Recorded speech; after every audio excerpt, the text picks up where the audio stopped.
Black Sphinx, which is a reference to the Greek magical papyrus, which isn't, I don't know if it's translated all the way, but apparently Black Sphinx means some kind of monkey or ape. So that's what I found. Humanity achieved a pharmaceutical reconstruction of the oldest communion drug, known to them as the burning purple. According to the Greek magical papyri, an awesome but poorly translated set of works recovered from an Egyptian garbage heap, the Sphinx inserted the Book of Life in her vagina. The magic implication of this queen involves eating or licking the seals, and of course the word for seal is used in ancient medicine to represent medicated lozenges. It's science, the pharmacology. It's science. The pharmacology can't misrepresent itself. Just ask the goddamn physicians of antiquity. Vlad went so far as to stake together nursing women and their infants at banquets that were nothing less than exquisitely sophisticated pharmacological revivals of an ancient satanic practice meant to bring the lightning. It was called a mystery of iniquity. Unlike antiquity, Vlad's performance of the mystery wasn't kept a secret. The banquets were intentionally public, like Roman crucifixion, so Muslims and Christians would choose to avoid war with pagan Vlad. The steaks were covered with a drug. Vlad drank the perfect combo of venom, baby brain, mammary blood, and milk to make the theater come alive. Vlad's soldier poet buddy wrote all about it in a perfect anachronistic, orphically sealed classical Latin. His cult knowledge was a standout. It was as if Dracula somehow brought the Queen of the Magi back from the 11th century BC dead. It was classical Latin that would have impressed Gaius Flaccus, the Roman who guarded the encoded books of the Sibyl in his hexametric masterpiece, which is used hexameter for incantatory purposes, about the late Bronze Aryan Queen of the Magi. And all it took was some poetry and the blood of an infant's nail-pierced brain mixed with its screaming mother's milk. You drink it, it gives you wings. There's so much weird shit packed into this one crazy screed by this dude. I am so glad I was recording when that was going on. That's great. Oh. Hey, everybody. Welcome to the Kooks, Cranks, and Iconoclast podcast. I'm Mike. I'm Matt. And today is technically our final Halloween episode, and it's going to be a doozy. We're covering the one, the only, your friend and mine, Vlad the Impaler. Dracula. Enter freely and of your own will. Blair! You're going to hear that a lot today. Yeah, yes. Because once I start doing the vampire voice, it's the Gilbert Godfrey Jewish Dracula voice. It's really hard to stop doing. I don't drink blood on Yom Kippur. So I may be in and out of it. Who knows? I'll try not to be. His dad did it too. Vlad the Second. What's the Blaz? Vlad! Jesus! How many times do I have to tell you to get off that? Yeah. Shut up, sit down. Yeah, we're covering Vlad Dracul. So, obviously vampires are going to come into this as well. We've got some references to, it's mostly going to be covering Vlad, but we've got a couple references to some other vampiric figures and entities, as well as what else? Let me see. All the rumors that people spread. Yeah, I've got a list of war crimes and atrocities here, and it's gonna be a nice little history lesson. Yeah, got some weird little side stories from out of Bram Stoker's Dracula that are sort of like Romanian mythology that sort of made its way or influenced the story that doesn't really get talked about as much. We're also going to cover some weird vampire side stuff. We've been capping out with like little bits of true crime, and I got a bit of a doozy on that front. Nice. Yeah, and I was also going to talk I'm going to bring a little science into this. Keep it together, Mike. Later on.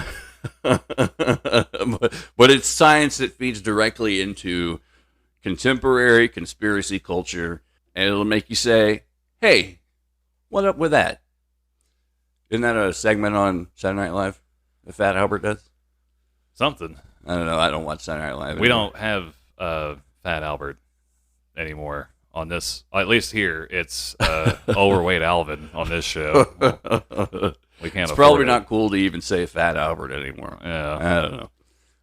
Anywho. and according to Chris Rock, he did that with a roller. A roller? Yeah, he painstakingly drew the entire cartoon himself and then voiced it. And all he had was a paint roller. Who? Cosby? Yeah. Is there a joke in there I'm not getting? I think that was from Jay and Silent Bob Strike Back when he's the director Shaka Khan Yeah. and he's like, Oh, okay. He's Taste the booger flavor? yeah, and he tells Jamie Kennedy to taste the booger flavor. Oh, yeah, that's right. That was Jamie Kennedy. Yeah. What happened to that guy? I don't care. I'm just joking. I Probably don't really wonder what happened to that guy. Doing motivational speeches on Don't do this. Which brings me to my next point, children. Don't smoke crack. Unless you want to. So without further ado, we're gonna go ahead and just start the show. Thanks. Hey, all right. All right. So a little bit of whatever this week. Oh, yeah. What's weird this week? Yeah. What happened to you this week that's weird? Or what did you find out that's weird? So it's Halloween season, and It certainly is. the on November 1st they're gonna take off all the creepy movies, right? On streaming, they're gonna just move on to the next thing. It'll all be Thanksgiving and My Big Fat Moldovan Wedding. I will say that Netflix seems to be the exception to that because apparently they're putting a bunch of scary movies on right after. Sweet. But I guess it's just because they put new shit out on Wednesday. Yeah. So I don't know. So I watched this movie, and it's called A Hole in the Ground, and it covers a monster that we don't normally ever get to talk about, and it's the Changeling. Yeah. And so this basically the whole plot of the movie, without giving it away, is lady and her son move out to the sticks somewhere in Ireland, Yeah. and he has he freaks out because he sees something scary in the house. Does this have Nicole Kidman in it, by the way? No, Okay. I think you're thinking of the others. Oh, yeah, okay. But the kid runs out into the woods and then comes back, and she's like, "I think there's something wrong with my son. I think there's something just off." It's pretty freaky. Yeah. And the lady actress, I forget her name. It's like Shauna something, but her face changes like all the time without even trying. I don't even know who any of the new Yeah, people are. I mean, I don't know. There's like one or two. but I like less beaten monsters, right? Like we always cover the same. There's more that have that don't have as much mileage put on them. Yeah, And you know what? I almost feel like maybe we mentioned offhand in an episode a case that like a true story about a changeling. If not, we will eventually because that's a pretty interesting story. There's a really famous podcast. Well, I mean, podcast Besides this TV one. show. Yeah, besides our world famous jam that we do. I think it's called Lore. And they had a TV show made of the podcast or whatever. Yeah, and they covered a very famous real life changeling story. Yeah, man, that whole changeling like shit, especially in Ireland, and well, I won't specifically pick on Ireland because we have a fan base there. oh, we do? Yeah. Oh, awesome. What's up, y'all? Sláinte. No, I was going to say they've been picked on enough, probably. But yeah, unless they're developed regions like back in the day, and I mean back in the day, like late 1800s, the whole idea of the changeling came into play with kids who were, deformed or had autism or what have you. So technically, if that were the case, man, there's like a shitload of changelings everywhere if you think about like all the people who say they're on the spectrum, etc. Sorry, I'm reflecting on old-timey times. Oh. Well, they used to. What's the? I mean, it is on the rise. What's statistically speaking? What's that illness that prevented women from voting allegedly? Wandering uterus syndrome or something? Hysteria. Yeah, there you go. That's what it was. I know we've mentioned this on the show before. Yeah. Doctors used to think the womb was just running amok all over the body, and it made women crazy because medicine is a brutal, fucked up practice, as we saw kind of in our Conrad Dipple episode. Yeah, the things you have to do to learn how stuff works. To what not to do. Yeah. I mean, well, we shoved a leech up his ass. That didn't really do anything. I mean, maybe we can chop his thumbs off and replace them. He says, switch hands. Maybe that'll do something. Doctor, he says he came in here complaining of headaches. Oh, we'll stick this poker in his ass. It'll make it go away. That'll seal him up for good. Yeah. He said complaining of foot pain. Well, chop it off. That works. So it's called A Hole in the Ground? Yeah. Okay. When did this come out? Do you know? I want to say 2019. We're going to have to check that out. I have like a list of new scary movies because I haven't really paid it. Like, I think the last like newish horror movie I watched was not Romper Room. Oh god, not that place. Romper Room Thingamajig. It had some kind of weird like kid's name, and the whole movie was like it's like a nightmare. It's like a child's nightmare basically, and it's very experimentally filmed, and it does have a weird atmosphere to it. But at the same time, it was one of those like experimental quote unquote horror movies that was so hyped the fuck up that like once I saw it I was like, well, that didn't live up to the expectation, but I don't know, it was interesting, I guess. David Lynch liked it, so it must be good. There was a film about like a ballet team that like they Suspiria, is that it, where from the 70s, and then they remade it with that lady? Yeah, that's the one. And I was very confused the whole time, and I was like, wait, are they this like the whole long con to knock out an ex-Nazi or something? I'm just really confused on what the movie was about. Man, I saw that. I saw the original one a long time ago, to the point that I don't really remember anything other than the soundtrack by a band called Goblin, because the soundtrack was very also unique and experimental. Some of it was pretty badass, actually, but some of it's just was that a Janus film? Janus? Yeah, Janus. Maybe. Or is that a studio? I may be mispronouncing Janus. No, Janus. Yeah. No, they did the what's that old trope? Bill and Ted did it when they met death and they were playing chess. The Seventh Seal. Or something like that. Yeah. Yeah. Okay. They're notorious for making art house horror. Yeah. Sort of like highbrow horror. I'm not sure. I don't really go for the highbrow. Well, at least not from back in those days. I'm thinking like of the studios that specifically produced. The only one off the top of my head I can think of is Hammer, and they went pretty lowbrow quite often too. So they had some cool concepts or whatever, but I don't know. I haven't watched all of them, so I can't say I'm an expert or anything. I put all my time into the show instead of This Week in Weird. I'm sorry. Yeah. No, it's all good. Hey man, movie recommendations count. We've done it before. Yeah. I gotta say, probably the weirdest thing outside of show-related shit that I have seen this week, and maybe I'm late to this party. I probably am, because I don't really follow, the internets or Trends. whatever. Yeah.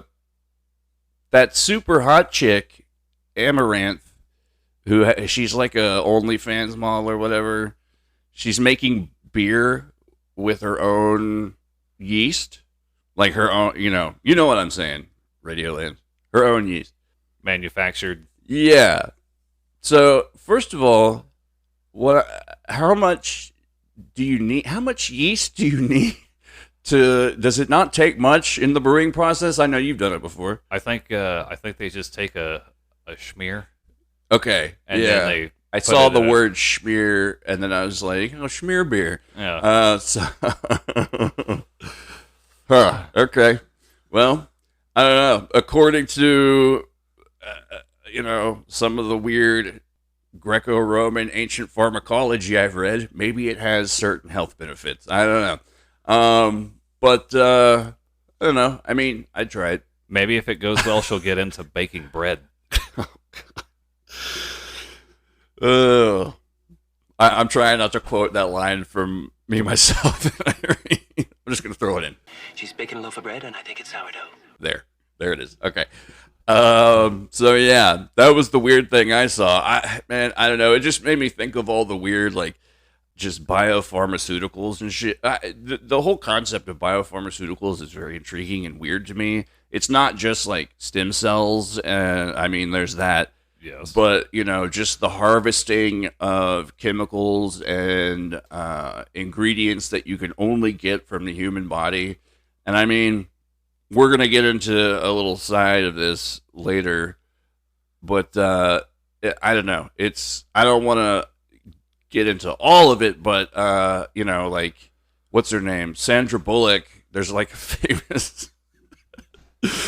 famous like clip of her on the Ellen show, and she's talking about some makeup she uses, and then Ellen, who is a notorious biatch. I mean, I don't think I'm out of bounds for saying that. That's the story. This is what I've heard. I hear it's a good catch. Yeah, I hear it all over the place. So, because I'm a Hollywood plugged-in insider, you know. Yeah. But she like just straight out comes out and says, like, she interrupts. Who did I say? Barbara Streisand. Sandra Bullock. Sandra Bullock. She interrupts Sandra Bullock and she's like, "That's because it's made with baby foreskins." And like she says it like straight to the camera and the audience. And Sandra Bullock's like, "Well," she's like caught speechless. And it's like, yeah, but I mean, don't feel bad, Sandra Bullock, because A, you're beautiful. And I don't care if you rub baby foreskins on your face or whatever. And second of all, what doesn't have baby foreskin? You know what I'm saying? Like, yeah. It's all got to be going somewhere. I don't know. Yeah. My old theory was that they were making golems out of it. I mean, it's just, you know, True. It's There's the other rumor that's been around for 100 years that the cornflakes is recycled. Oh, I haven't heard that. That's Yeah. gross. Yeah, That's been really around gross. for a long time. Good thing I don't eat cornflakes Yeah. or cereal in general. Hardly ever, really. And we mean Used to a lot. the generic flakes of corn, not any- cornflakes TM. Yeah, Like the kind in a bag that you have to walk down really low and find, bag cereal. you gotta actually sit down on the floor in the store to find it. Not that high shelf, high quality product. Squeeze into the small space under the shopping cart and get your manservant or maid to push you around. So yeah, I don't know, man. I see like maybe this is a trend starting. I don't know. But I mean, people chew on tiger penises and rhino penises to make their penis work. Yeah, I mean, that's Chinese traditional medicine and folk medicine has been around for fucking thousands of years. So, like I think I've said before, like some of it must have some effects, if nothing else than what do you call it? Placebo. Yeah, that's the word I was looking for. So yeah, I don't know, but it's weird to, and I'll go into this more in depth after Vlad, but current contemporary conspiracy culture has the whole spiel about adrenochrome and fucking shit like this and eating babies. I mean, technically it's not far off, but at the same time, fucking relax, everybody. Like, at least that crowd. Once again, I know I'm beating a dead horse over here, but for its horsachrome. Yeah. Speaking of beating a dead horse, I also heard that you can get certain pharmaceuticals out of a horse. So, once again, strangeness. In summation, horsachrome and Sandra Bullock, call me because I'll go out with you. So, yeah, let's get right to the meat and potatoes. The horse meat and potatoes? The steak, if you will. Did you say steak? Oh man, straight to the kebabs. I'm telling. Thanks for putting up with this. There's gonna be a lot of just jokes. We're gonna see how far we can go. Yeah, it's we've already warned you about the Dracula voice. There's gonna be a lot of corny puns, I'm sure. Yeah.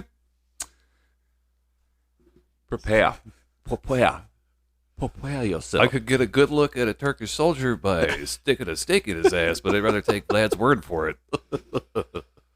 Oh my god. Oh shit. No offense to the Ottoman Empire. Anyways, Vlad the Impaler was not always Vlad the Impaler. He was just a baby after all, once upon a time. I don't like Hitler. Yeah, he was born Vlad III Dracula, which was an inherited title. Yeah.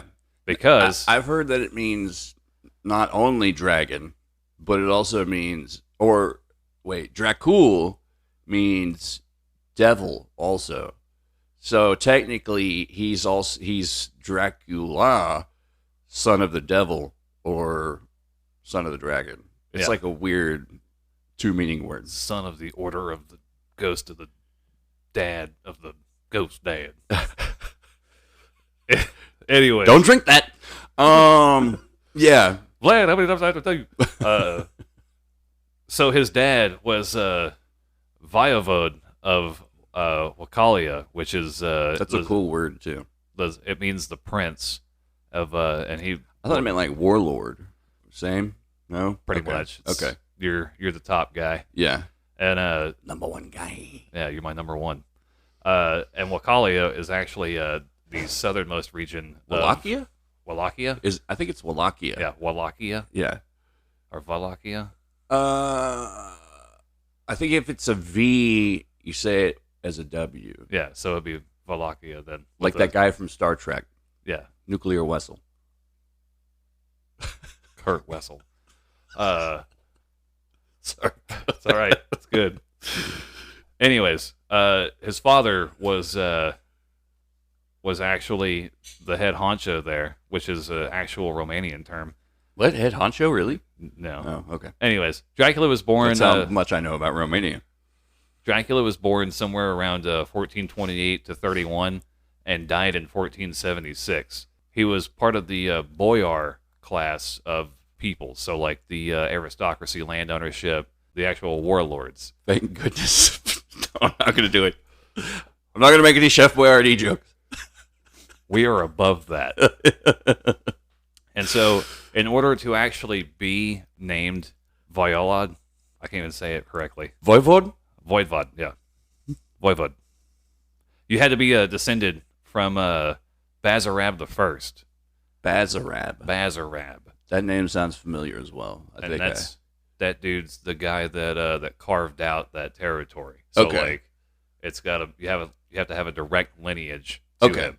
And so there's a lot of rival families that can also claim lineage to him, but the one that they always were worried about was the Deshanti, which is basically their second cousins.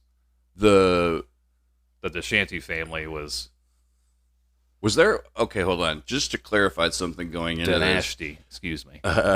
So wait, Dynasty, is that what it? Dynasty is the rival clan. Okay. They come up a lot in this fucking thing, man. Okay, so the Draculas, their last name was Tepes, right? That wasn't just a thing for him, or was that like a title or translation? Vlad II became Vlad Dracul Yeah. as the dragon, and that's the name he was given as a title for the Order of the Dragon by the Holy Roman Emperor himself as a defender of Christendom. Okay, so was Dracul like their family name, basically? Or was Tepes? Because I know he's Vlad, I know that, Unfortunately, it never came up in the Dan Davis research I went through. okay, yeah, because I don't know, I think I saw two different things that, like, actually, I don't think a last name ever came up. I think Tepes is actually a translation akin to Impaler, maybe. Akin to boy. Yeah. Yeah. So, Oh, boy. as you can imagine, Vlad II was in a very precarious situation, right? He has the Hungarians to the north who are Christian and they're Catholic.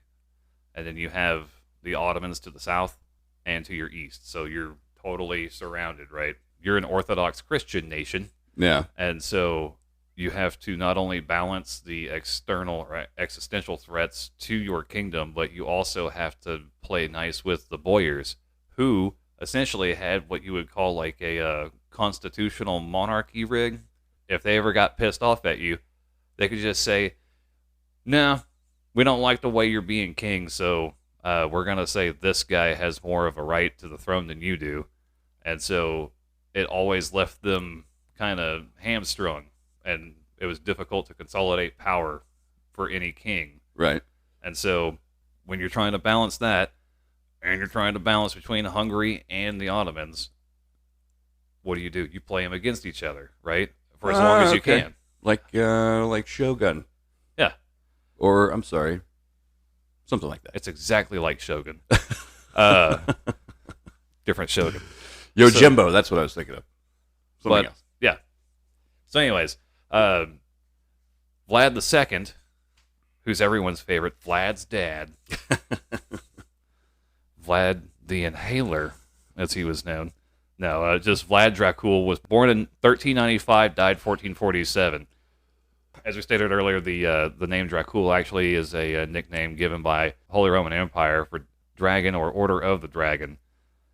The emperor gave him that title as a defender of Christendom against Ottoman expansion. Right. And this is a league of Noblemen and kingly people and royals. I will say the Order of the Dragon, other than its origins, is very hard to find. It's still around, but it's very hard to find accurate or, worthwhile, at least interesting information about them other than their origins and like who exactly is still in it.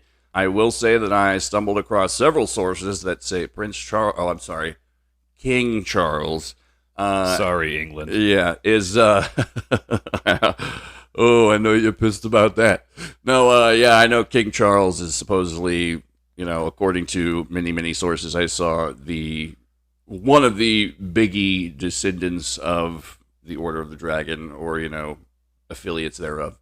After the Holy Roman Emperor Sigmund's death, they lost support in Wallachia. So Wallachia lost a lot of support because now you no longer have the support of the Holy Roman Emperor, who was actually also the Duke of Luxembourg, and that's Frederick, right? No, oh, okay. Sigmund himself. Oh, yeah. Okay. And then man, they hold all kinds of titles, like also the Barrister of Bannister Rails and stuff, like all kinds of stupid titles. The Duke of Dijonais. That's right.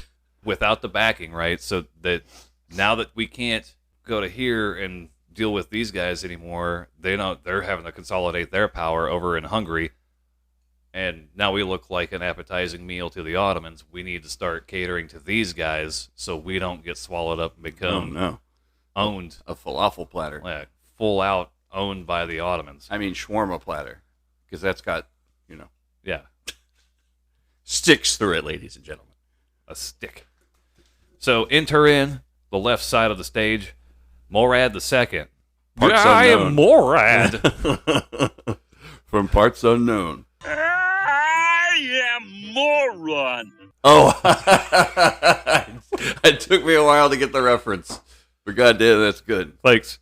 So Morad II was the Ottoman Sultan who really, really wanted a piece of Hungary. He wanted to own the shit out of Hungary. He was hungry for Hungary. Yeah. Ironically, have you ever looked at someone had to see that coming a mile away. Have you ever looked at a map and seen that Greece and Hungary and Turkey are really, really close together? That's a Zorak joke from the 90s. Yeah. Vlad II tried to play against them and try and cater to a peaceful arrangement between them, being the buffer state. And it turned out that, well, we're going to have to side with you guys right now until a hero comes along. And then a hero came along to help him out. So between all the Turkey, Greece, Hungary fiasco, and Malta, not too far away for a drink on the side, in comes a hero.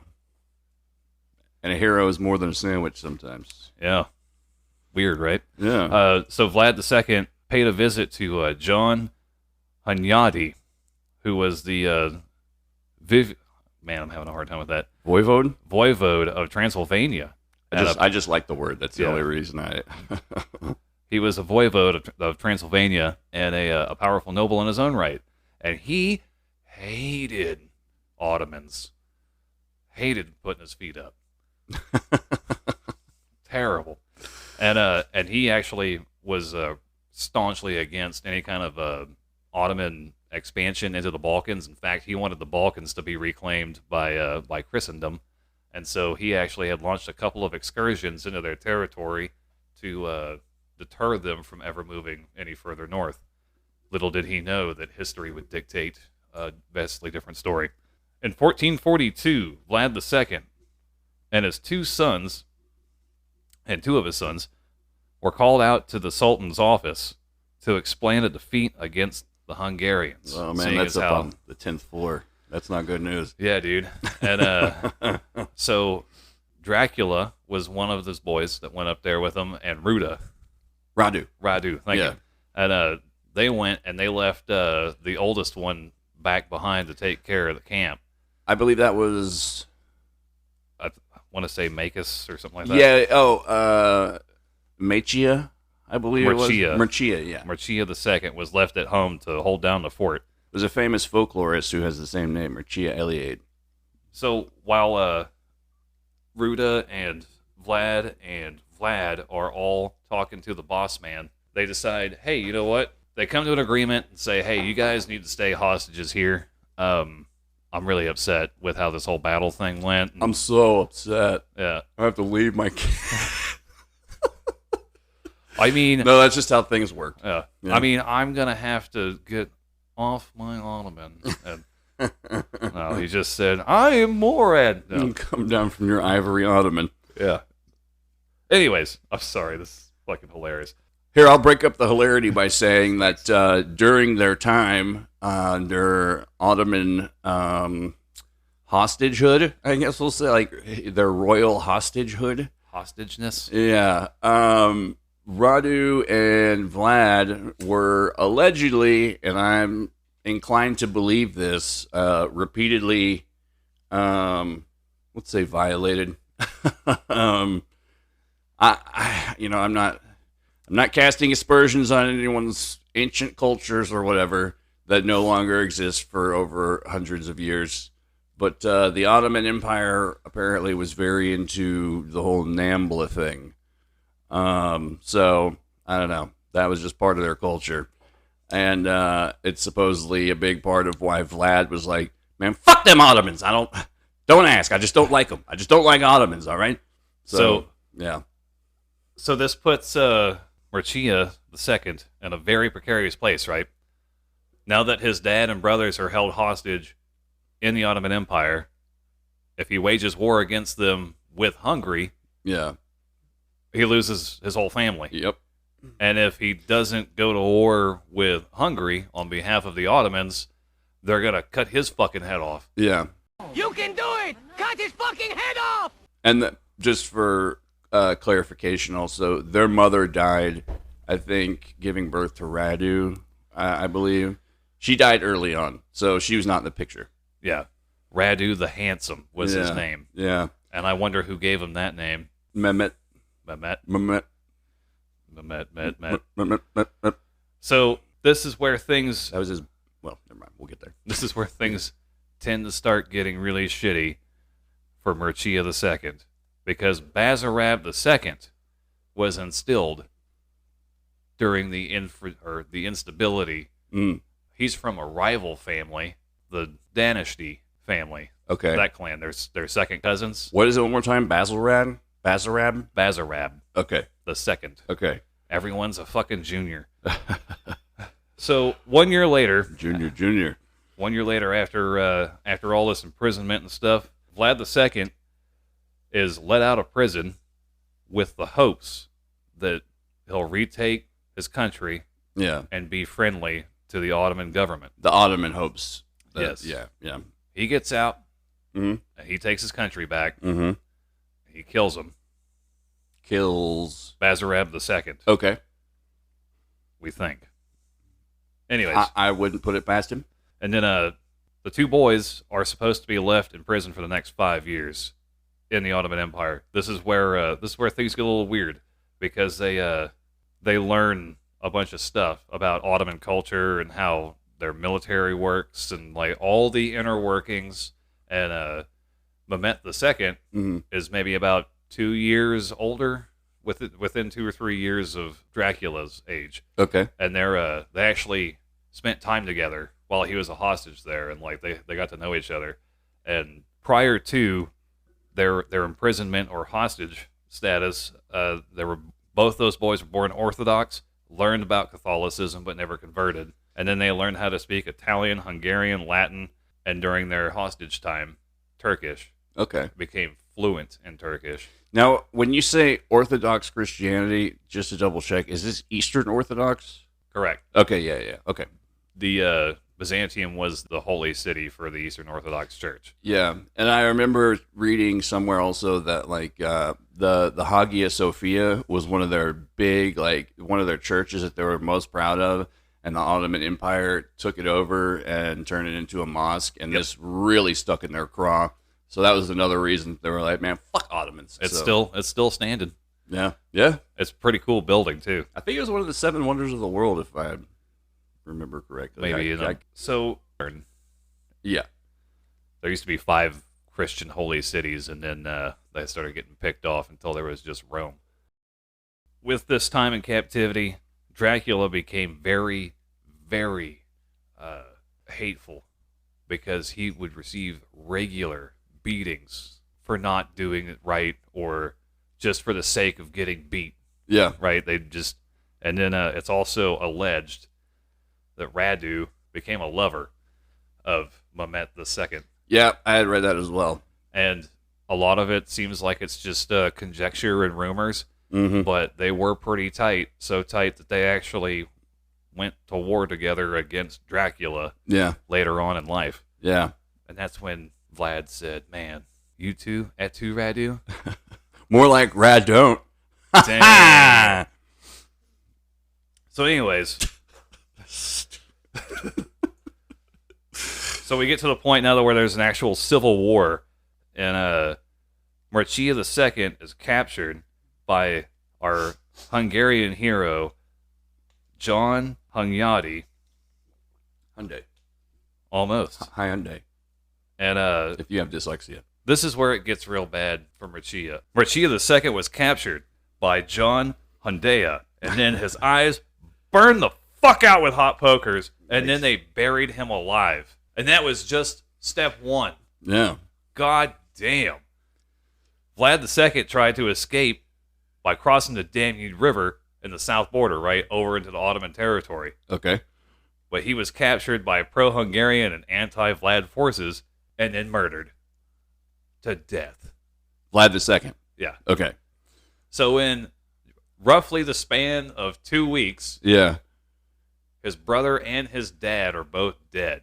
And his other brother is a traitor And his other brother is in love with his arch nemesis. with that dickhead he's got to share a classroom with. Can you believe this shit? So now, since, Dracula's in prison, Mm-hmm. essentially, well, who's going to run the country? Enter the next guy, Vladislav II, also of their arch-rival house, the Danishti family. Is this Vladislav the monk? No, that's his half-brother. Okay. There's like 5 or 6 Vlads in this story, which is very It's confusing. the only name you're allowed to have. Yeah. So, in 1448, Dracula is released from prison in hopes of taking back Wallachia. Thank you, Wallachia, and maybe establish a pro-Turkish government. And this had happened once before, they thought, Mm-hmm. and it didn't quite work out. Okay. But Dracula's pretty adamant about getting revenge on the cocksuckers, the people that killed him. This turns into a revenge movie real quick. Yeah. It's pretty fucking brutal. Yeah.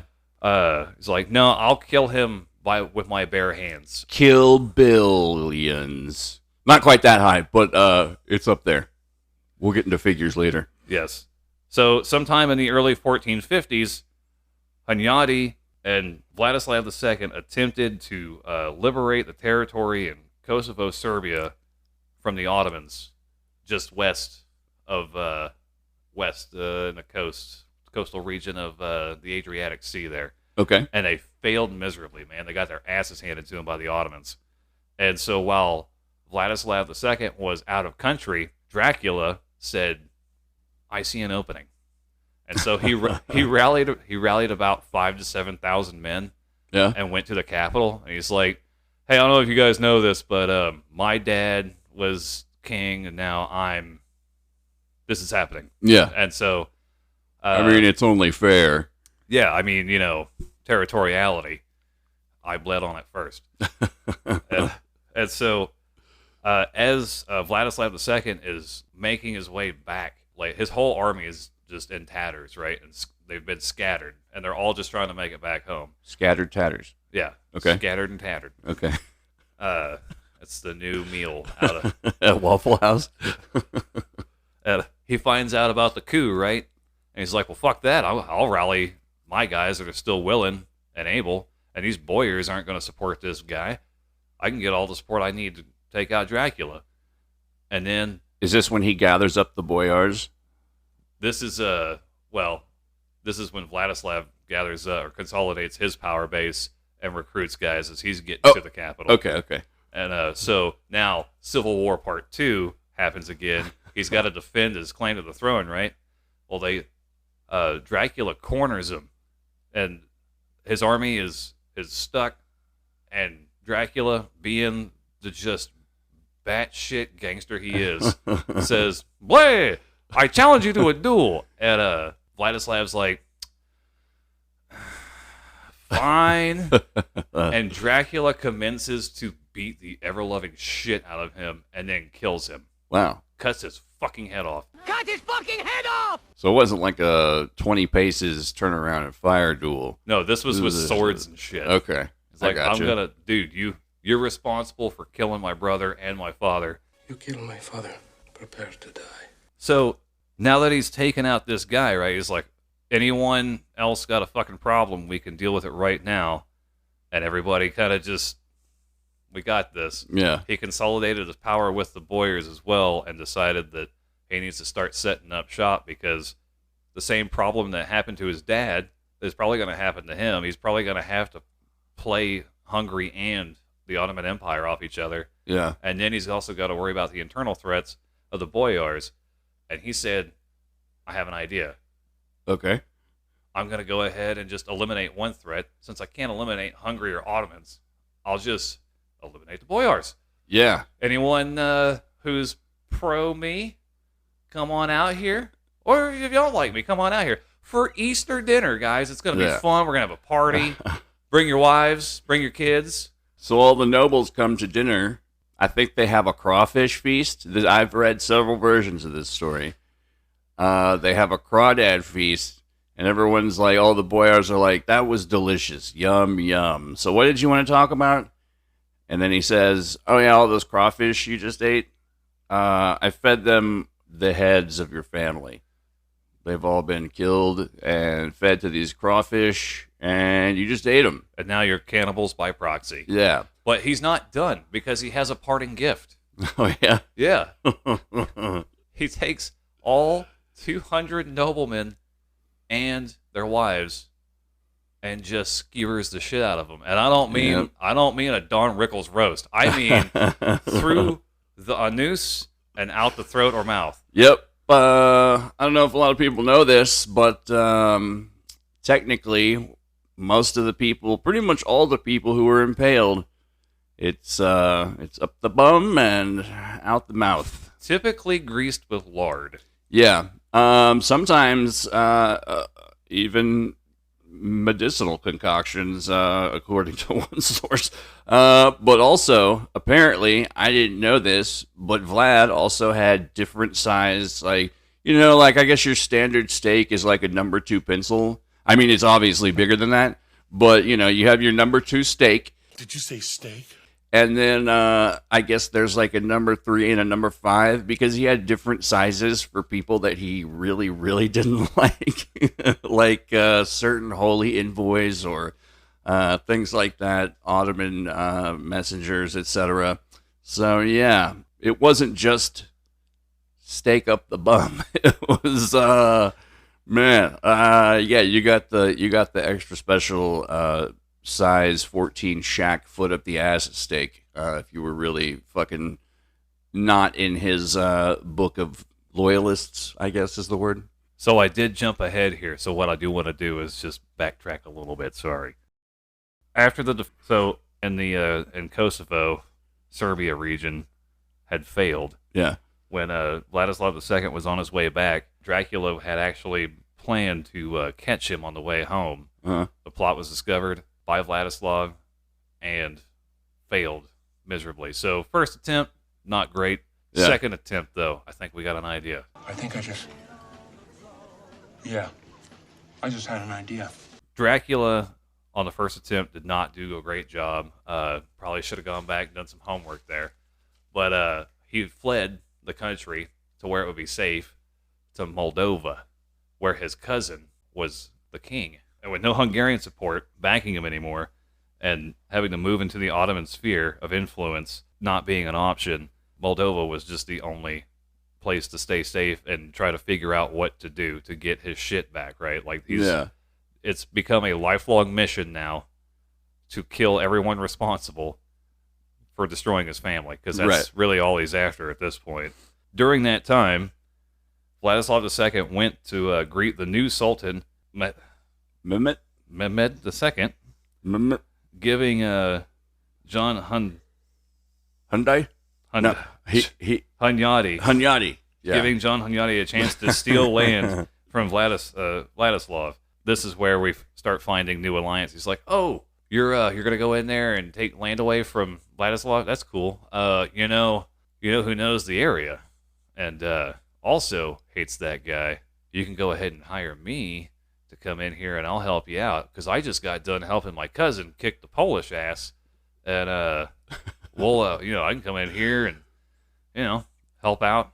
Yeah. Maybe get my my throne back. That'd be nice. Yeah. He said, you know what? Very much inserted himself into the situation. Yeah. Yeah. I can make this really easy for you, John. just give me some weapons. Yeah. It's like, all right, I'll tell you what. I need you to help me out with my Transylvanian border, because I get the feeling that there could be another incursion by the Ottomans into this area, and if you protect this land for me, I will declare you prince in waiting, and that way you have a claim to the throne backed by the Hungarian government. I will add that there is a bit of a misconception that Dracula is strongly associated with Transylvania, but that's just, he's more actually the real Dracula. Vlad is associated with Wallachia. That's like his main jam. Yeah. That's his home base, his HQ. Transylvania is just a property or a township on the outer fringes. It's a province of far eastern Hungary, and it translates as to beyond the forest. So way out in the boonies, basically. In becoming in the Hungarian king's employ, he actually gets the same job his dad had with the Hungarian government of defending Transylvania. The job Vlad's dad had? Yeah. Mehmed. Just checking. Yeah. During this time, right around the time Vlad took over as defender of Transylvania, 2 years later in 1453, Mehmed II took Constantinople and turned his gaze onto the Balkans, where he was fucking certain there would be an opportunity to start moving in. And he had already started making plans on getting men, supplies, and battle plans drawn up to get past the Danube through Belgrade, which was the gateway into Hungary from the south. Seeing this, Dracula started fortifying everything he could in his own country. So, like, churches, monasteries, fucking fortified islands, all this stuff started getting built up. And even though there was supposed to be a truce of non-defenses and all that stuff. So anyways, a lot of stuff happens to him. He builds up this great military and does a lot of law changes. He kind of recreates the same structure of the Ottoman Empire, but in his own little corner of the world.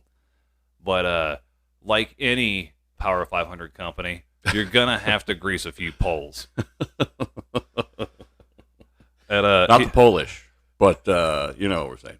He runs into a little bit of a problem because of a small Saxony outfit that was living in Hungary, and they had a few things, like they had some tax exemptions, right? Yeah. And this is where rumors get started. about him doing terrible things. They already knew about the impaling thing. They're like, well, that was a one-time thing. That's probably never going to happen again. He had a real obsession, we'll say, just preoccupation with sticking poles up people's bums and out their mouths. It was just a thing with him all through his life. This could argue, if I was a Freudian, this could be traced back to maybe his treatment in the Ottoman Empire, but who knows? See, I think a lot of it was that he wouldn't want to be anybody's puppet Yeah. or their meat puppet. So Yeah. he would just make meat puppets out of his enemies and have little... I'm trying to run a goddamn kingdom here, and you want to put on your marshmallow pants and hit the boohoo button. Yeah. I'm nobody's meat puppet. Look here. We're going to watch a live-action Punch and Judy with these two corpses. This is happening. Anyways, so the Saxons that were living in Hungary, where he was going and demanding money from, were like, this guy's a real jerk. I heard that he boiled 600 people in kettles. And he responded to that. Yeah. He's like, well, that's just, like, totally wrong. You can't even carry that many kettles with you. I'm not going to do that. That's just... These things are made of fucking iron, dude. You carry all those around. Do you know how many fucking horses it would take to drag that shit all the way out here? So these Saxons were riding back home, right, to the people back in Germany. Mm-hmm. And, by the time telephone came around, the rumors were fucking abound, man. Like, it was all kinds of terrible shit. Like, he ate people and drank blood, and he even had a extramarital affair. Oh, no. Oh, my. Yeah. There may be some truth to the rumors that he ate people, or at least, I don't know how well many of you could hear what I was reading in the opening, but there are allegations that he was using strange, sort of weird blood, human pharmacological experiments of sorts that adhere to ancient formulae, I guess, magical formulae. According to the Order of the Dragons, more salacious rumors, they were in charge of keeping some secret formula from the Greek magical papyri, and had something to do with the Black Sphinx, which is a strangely untranslatable part of that. I don't know. This is all just very strange. Like I said, the Order of the Dragon is hard to find information on, other than the fact of what they were, who founded them and what they were founded for. But I will say that he often did eat outside amongst the many impaled and still dying transgressors, as he saw them. In many cases, in fact, almost, I'd say all of them, being impaled is a slow, painful death. It is not, right off the bat like you'd think it would be. If done right, or if you can call it that, it takes about roughly 30 minutes to an hour of twitching and writhing to finally die. So, and people had also said, I think, why didn't he just, what's the word, what they did to Jeebus?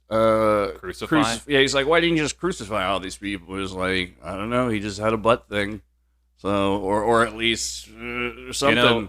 The people he hired, it was like, when you go to the bowling alley and you're like, yeah, I'm a size 12 in shoe, and like they just spray the shoes and hand them to you. Yeah. Like, oh no, I don't even know what size I wear. Well, you look like a size 12 pike. Let me, hold on a second. Let me see what I can do for you. That happened not just once, but thousands of times. Oh, yeah.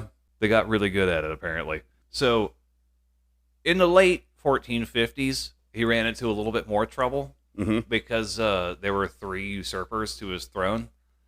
And to just brass tacks this thing, he said, look, you have 2 options. Okay, you guys can stop, or I can come in there and make you stop. Yeah. And I don't think you want me to come in there and make you stop, because I brought my bowling shoes. You've seen how I roll. Yeah.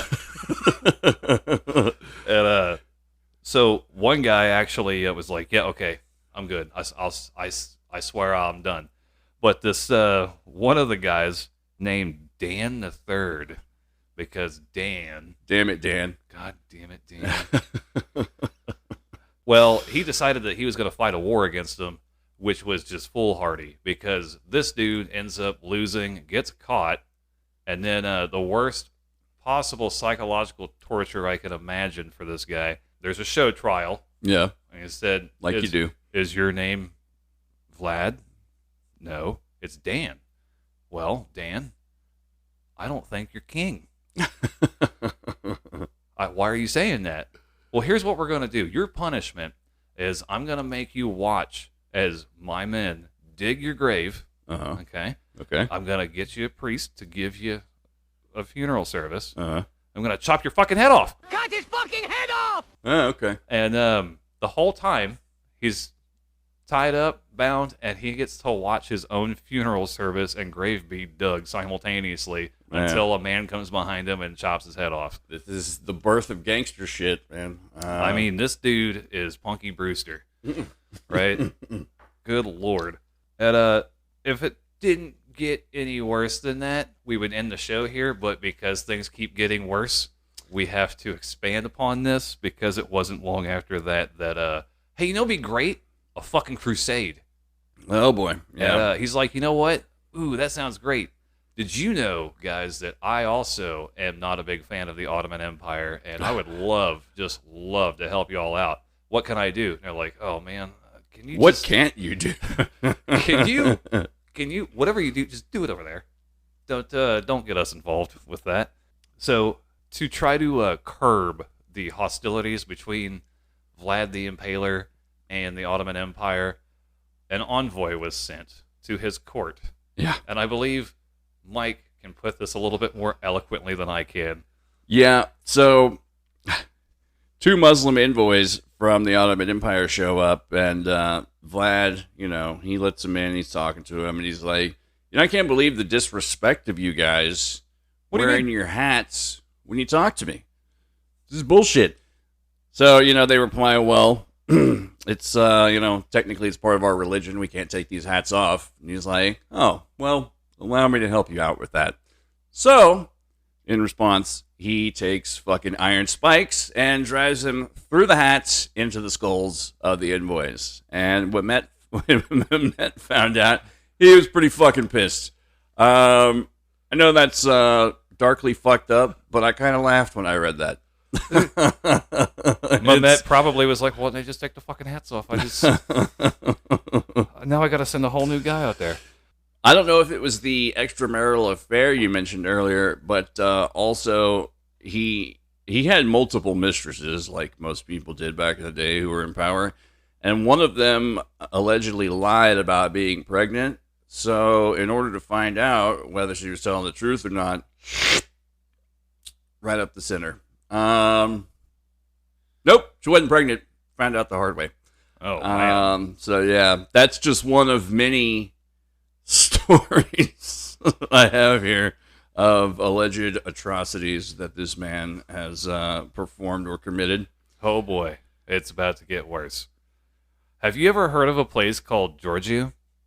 Giorgio? Giorgio? Giorgio? Giorgio. It's a little town on the Danube. Okay. It's for lovers. Yeah. Well, it's also the site of a horrible atrocity. Yeah. Yeah. I'm not trying to laugh at it. It's just... It's the only reasonable thing to do, really. It's not like you can... It happened 600 years ago. Yeah. Right? Yeah. It's cool. Anyways. So, with war looming, right? Like, hey, can we talk, Vlad, please? Look, we're old buds. Been to school together. Just, come on, man. Can we talk this out? And he's like, yeah, okay, yeah, we can talk it out, sure. And, see, here's where it gets really complicated because an ambush was set up for Dracula. But Okay. Dracula ambushed the ambush. Oh, shit. Yeah. Trace Buster. That's right. We got a whole fucking Hitman movie going on here. And so he tells all his guys, hey, do me a favor. Try not to impale them because we need their clothes. And he gets all his guys to dress up like the Ottomans that they just ambushed, right? Okay. And then they go to this town, Giorgio, that's a fortified city, right? Or Yeah. a fortified town. And see how we mentioned that he was fluent in Turkish earlier? Oh, yeah. He walks up to the gate and he's like, hey, butthole! The Sultan sent me over here to count stuff and make sure you guys aren't fucking up. You guys need Oh, I think I know this story. And they let him in. He was specifically looking for the tent that. No, this is before that. Oh, okay. This is just to get into Ottoman territory, and this is where that beautiful joke came from. Mike, why don't vampires have unplanned pregnancies? Why? You have to ask for permission to come inside. Ha ha ha. So he gets in there. Enter and freely and of your own will, blade. they take over the fortified settlement like that, man. Just over. Nice. And he said Pretty sneaky. Yeah, he said, man, I'm not done. I have an idea. And they're like, are we going to impale him? He said, no. Bleh, I got a better idea than that. We're going to go town to town. We gonna set it on fire! And then we're going to kill everyone. And they're like, really? I'm like, yes, let's do this. Pretty thorough, boss. So from that point on the Danube all the way west or east into the sea, they just, every town they come across, man, they just set it on fire and just kill people. And then he writes a letter back to his friends. And he says, dearest friends, I'm very proud of what our men have accomplished here over the course of the few weeks. We have killed. They really know how to fuck shit up.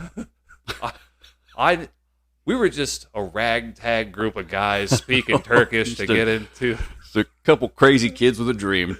We have killed over 10,000 enemy combatants, and that doesn't even include the houses we set on fire or the fields and all the livestock that we came across and just slaughtered for no reason other than to make it to where the Ottomans can't use it to set up an invasion. Want to be thorough. And then on the way back, they crossed the river, and there was a contingent of Ottomans that decided we're going to try and approach from the east and get into the country. And he successfully repelled that. They just like, let's look, there's no way we're ever going to hold off the might of the entire empire. We're going to have to go guerrilla tactics and psychological terror. So what he did was he found the most likely space where they were going to cross, and he tried to defend it with his ragtag group of guys. Yeah. And then when the river crossing was successful, they just dispersed back into the woods. And as Mehmet II was working his way towards the capital, Yeah. and their guys would go off on foraging parties, werewolf men come up, kill them, drag them away, and then no one would be able to find them at all.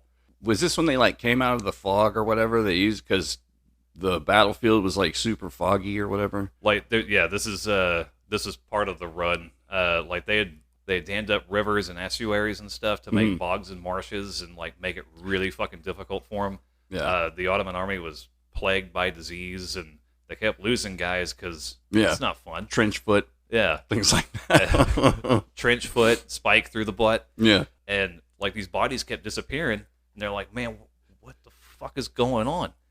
Well, he had a contingent take his men all these men that he had killed, and 2 miles out from the city, from the capital gates, back out towards the path that Mehmet was on, he had impaled 20,000 men.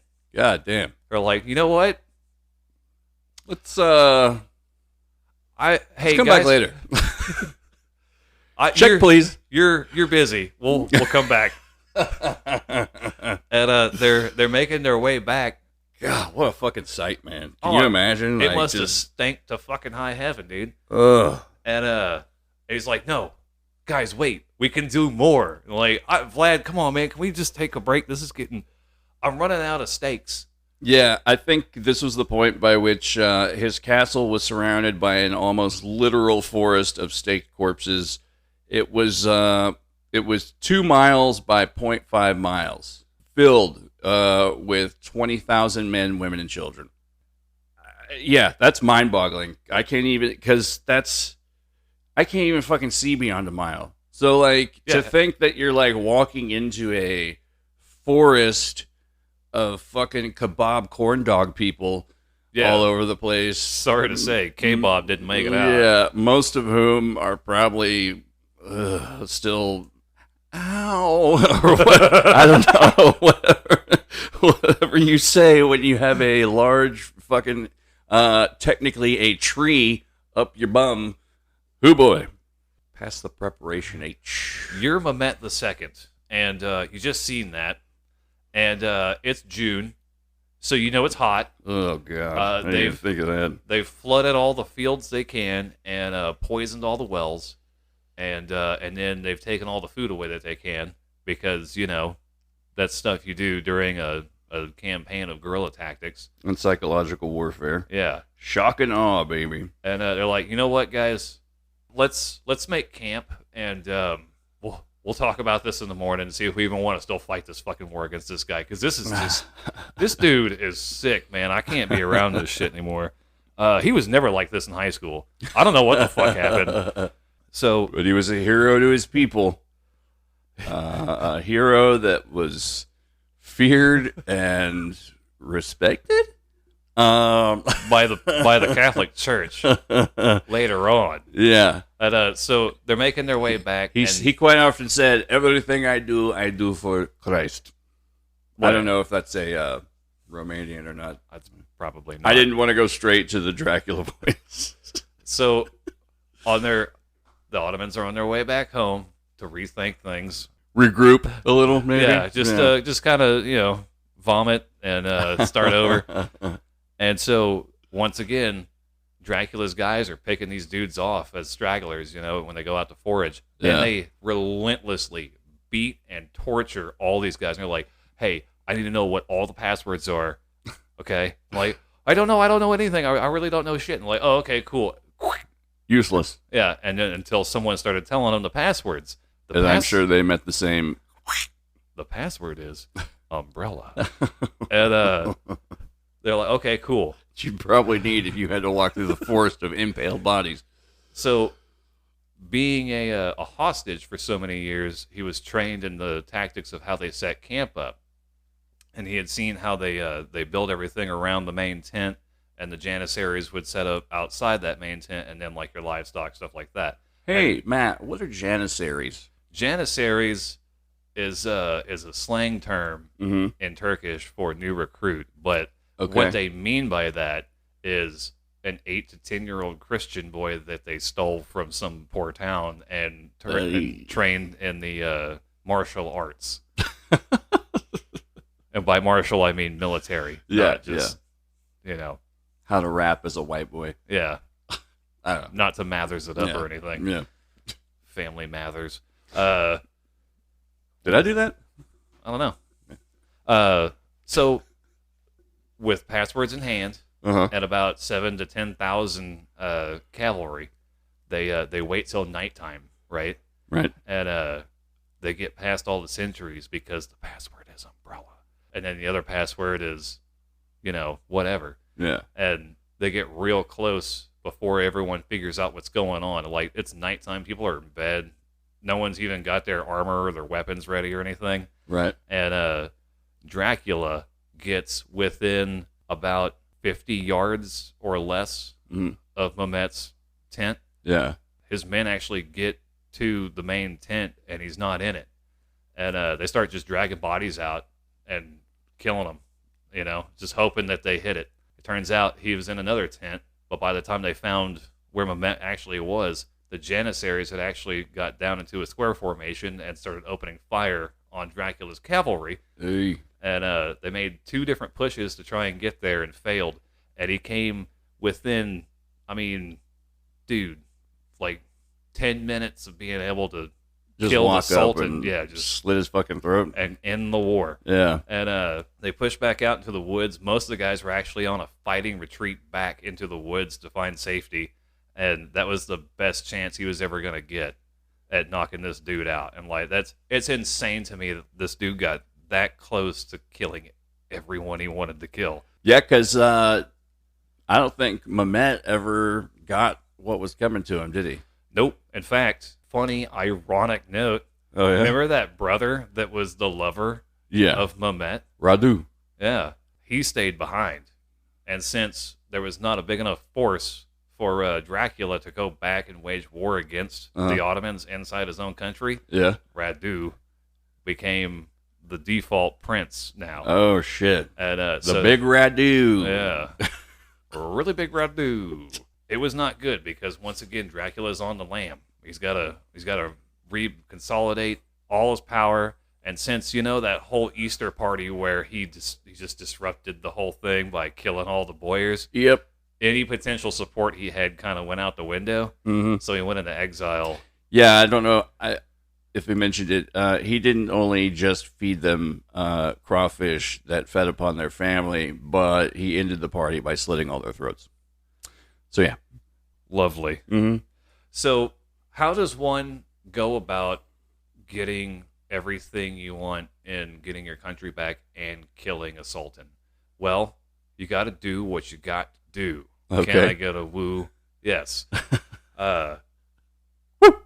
So he goes to Hungary and marries into the royal family. Okay. And converts to Catholicism and gets like a bunch of honorary positions and has a wife and kids and stuff. Yeah. And they're like, "You are reformed.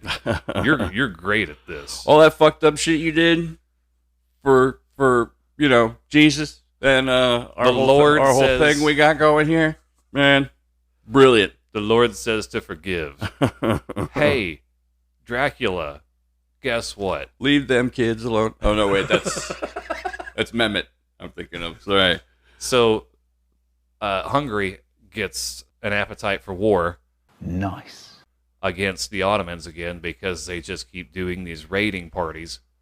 And, hey, Dracula, how would you like to come out of retirement and fight the Ottomans again? Okay, sure. Shit, yeah. And he's like, "You're not going to do any of that weird shit, are you?" I don't know if you know this about me, but I hate those motherfuckers. Yeah. I almost killed that guy once. And, so they go to war. You're not going to do any of that weird shit, are you? They end up going to war in 74, 75, and Vlad gets his throne back. You know what's weird? Briefly. Also, I found out that during this time, the Voivode and Prince of Transylvania was named Stephen Bathory, who I believe is connected to Countess Bathory. So there's Shit. That's the crazy lady. That's the woman who bathed in blood. Yeah. So there's a weird cross-vampire connection there. It just must be a Carpathian mountain thing or something. It's a Carpathian thing you wouldn't understand. Yeah. So, 1476, like 300 years before America's birthday, they go into the country and they overthrow Bazarat III of Wachovia Bank. No, of Wallachia, and he's instilled as the fucking prince again, and it's great because he's got his wife, he's got kids. He did that freaky stuff that he wasn't supposed to do, but the papacy wrote him a letter. They're like, "Hey, good job, buddy, dude, how do you do it? It's just It's just a masterful work of art that you were so capable of doing this kind of thing." We honestly would have never, ever thought of that in a million years. I mean, putting arms... I don't think anyone would. Yeah. Just dismembering people and putting limbs outside on the border to scare people from coming into Christian camp? Perfect. Yep. Gathering alleged... what were they? There was like a youth contingent that came into town. I forget from where. I want to say Hungary.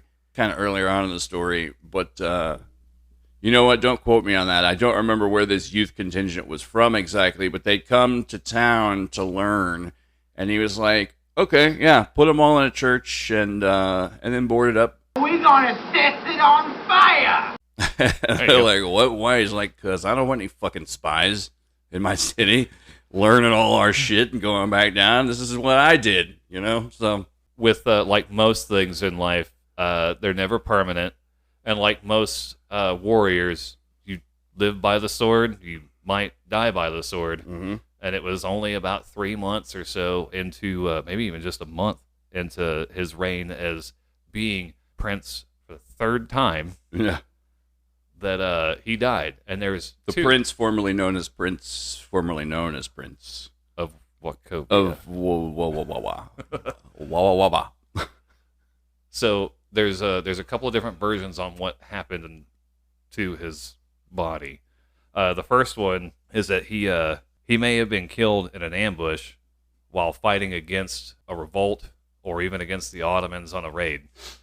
The second one was that an assassin was hired to kill him.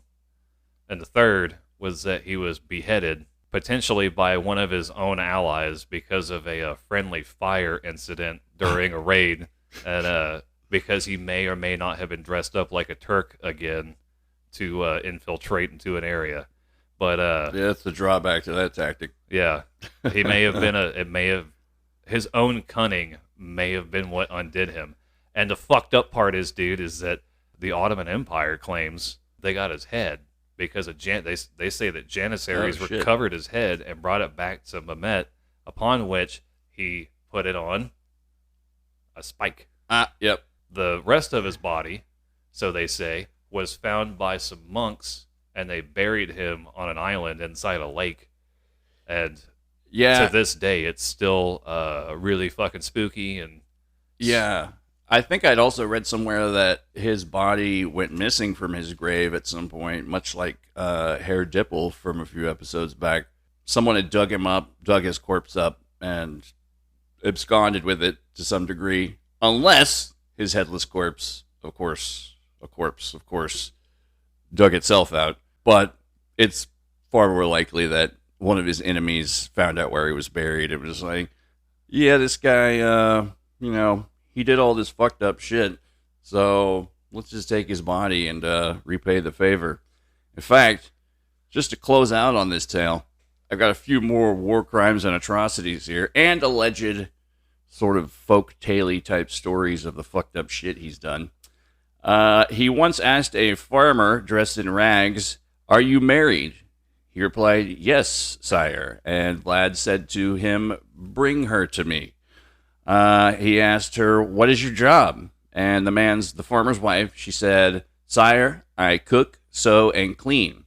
And then he impaled her for her husband being dressed so shabbily and her not doing her job. A merchant had 160 ducats stolen. He told Vlad, who somehow found and tortured the thief, and then returned to the merchant 161 ducats. The merchant came back to Vlad, and luckily for him, he reported the extra ducat. Otherwise, he too would have been tortured and executed as a thief. Let's see. He gathered up and fed the poor, then locked them in a building and set it on fire in order to free them from a life of poverty. The local Roma population, I believe the pejorative term is gypsy, for those who don't know, but I think Roma or Romani is the proper nomenclature. They had a papal decree of some sort that said that they couldn't be hung for their crimes. So one of their guys was like bagged as a thief, basically, and they came in and they were like, "So what's up with our dude?" And he was like, "You know what? Can't hang him. Let me think about it. Just come back later. We'll have dinner." And yeah, you guessed it. He fucking fed him to him. He delivered quote-unquote justice, and if he caught a criminal, he would fry them in boiling oil, burn them, boil them, flay them, hang them, drown them in filthy latrines.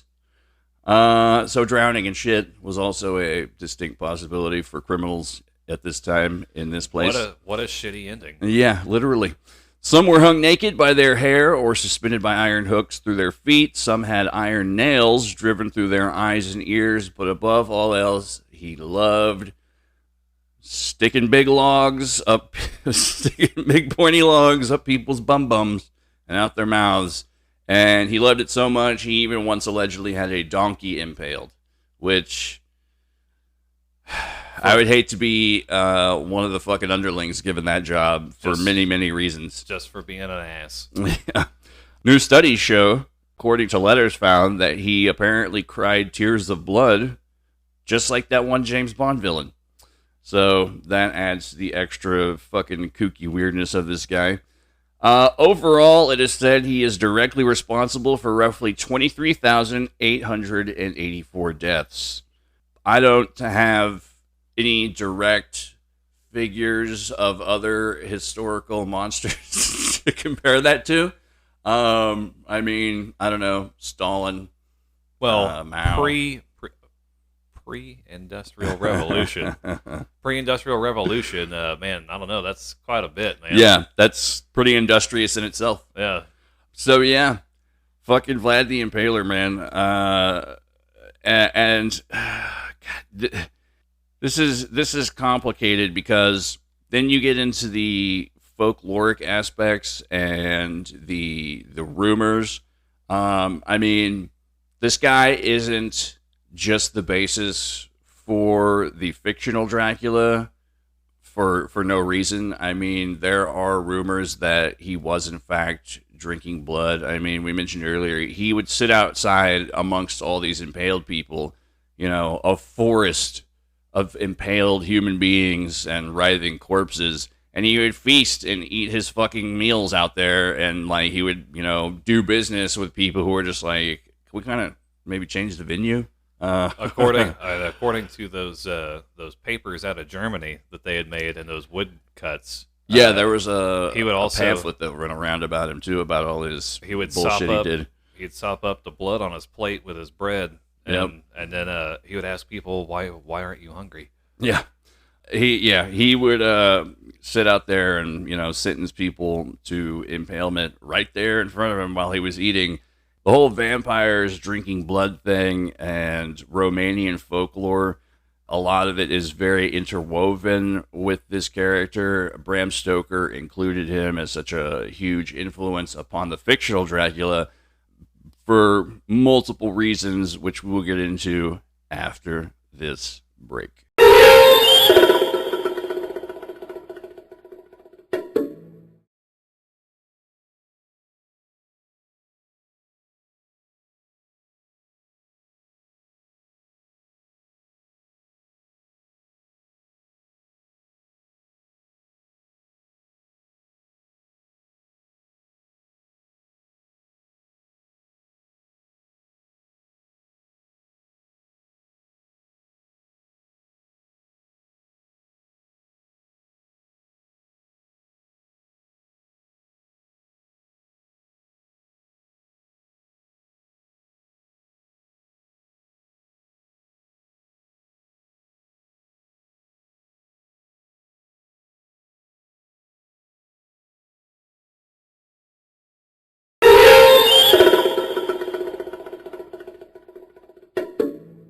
Vigo, last time on the New York City making people evil. Hey, hey. That's my rendition of the Pearl Jam song. Thank you. About Vigo the Carpathian, infamous villain of Ghostbusters 2, the not quite as good follow-up to the always great Ghostbusters 1.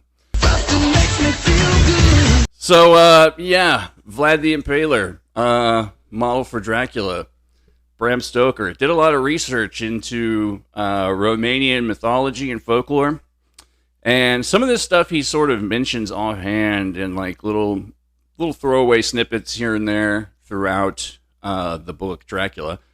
And one of the big ones is this concept called the Scholomance, which supposedly there are people who have really been attributed to attending the Scholomance, aka Dom Daniel is also called. But it's basically a school for black magic. It's like evil Hogwarts, and it's run by the Devil, and it chooses 10 students out of the entire world, and one of the students who becomes like really good, the devil like claims them in the end. But supposedly the fictional Dracula and allegedly some real life people from Romania have attended this school.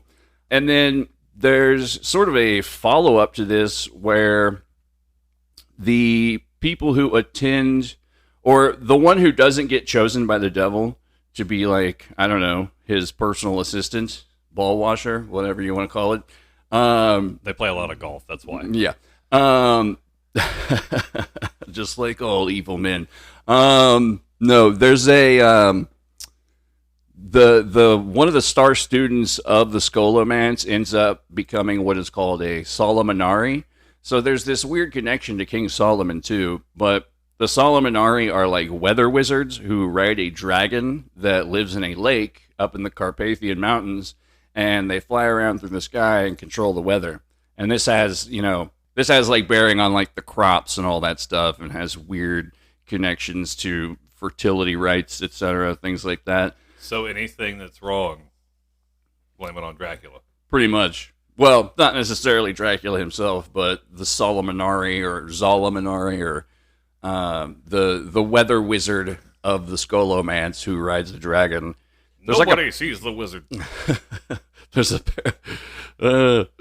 pay no attention to the man behind the forest of staked corpses. There's a sort of parallel myth or legend called Dom Daniel, which is like it's basically the same thing. It's like evil Hogwarts, but it's at the bottom of the ocean, and it's not just humans. It's like demons and goblins, etc., who attend this school to like, learn the dark arts, etc. And this is the Skoloman specifically is mentioned once or twice in the book Dracula as Dracula having attended it. So I think that's where, I don't know, you have very ancient. I mean, vampire lore is in every culture. It's all over the place. It permeates. It's one of those monomyths like the Great Flood. It's in every culture. You've got the Jiangqi from China. You've got, what else? The Duppy from Jamaica, I believe, which is like a ghost vampire. So they're all over the place, all the way back to like ancient Sumeria. And then throughout history, there have also been what are called, quote-unquote, real vampires. So you have figures like Arnold Pale or Peter Blagojevich. They're both Polish vampires who were very notorious. Yeah, Peter Blagojevich. I've seen Blagojevich and Blagojevich, or Blagojevich, either way. But yeah, one's from Hungary and the first one's from Poland. And they've both been attributed to, it's weird because vampirism is also intertwined. I mean, we've talked about, psychological vampirism before, like kind of like clinical lycanthropy. There's clinical vampirism. Yeah, that's technically they're calling it Renfield syndrome, but Yeah. I think that's a little bit misleading because... Yeah, because Renfield was the lesser character. and also in an abusive relationship. Yeah. He's coming for me, I know it. Yeah, Renfield was a character in Dracula that like ate bugs and was just a grody little like Igor type character who was like a servant of Dracula. Normal? Perfectly normal? Who was, waiting to be made into a full-on vampire that was probably never going to come in the first place. A familiar, if you will. Yeah. Similar to Gizmo on What We Do in the Shadows. Yeah. You really need to get some some what in your diet? What did you say? Fiber? Fiber, yeah. Oh, man. Spilled all the coffee beans. Good stuff. Yeah. There are also vampire gods, which is strange. Like, it's such a weird, entrenched part of various cultures that they actually have gods of vampires. Not a vampire god. So, two of the more popular or well-known ones are actually from the New World here in North America. Well, not North America.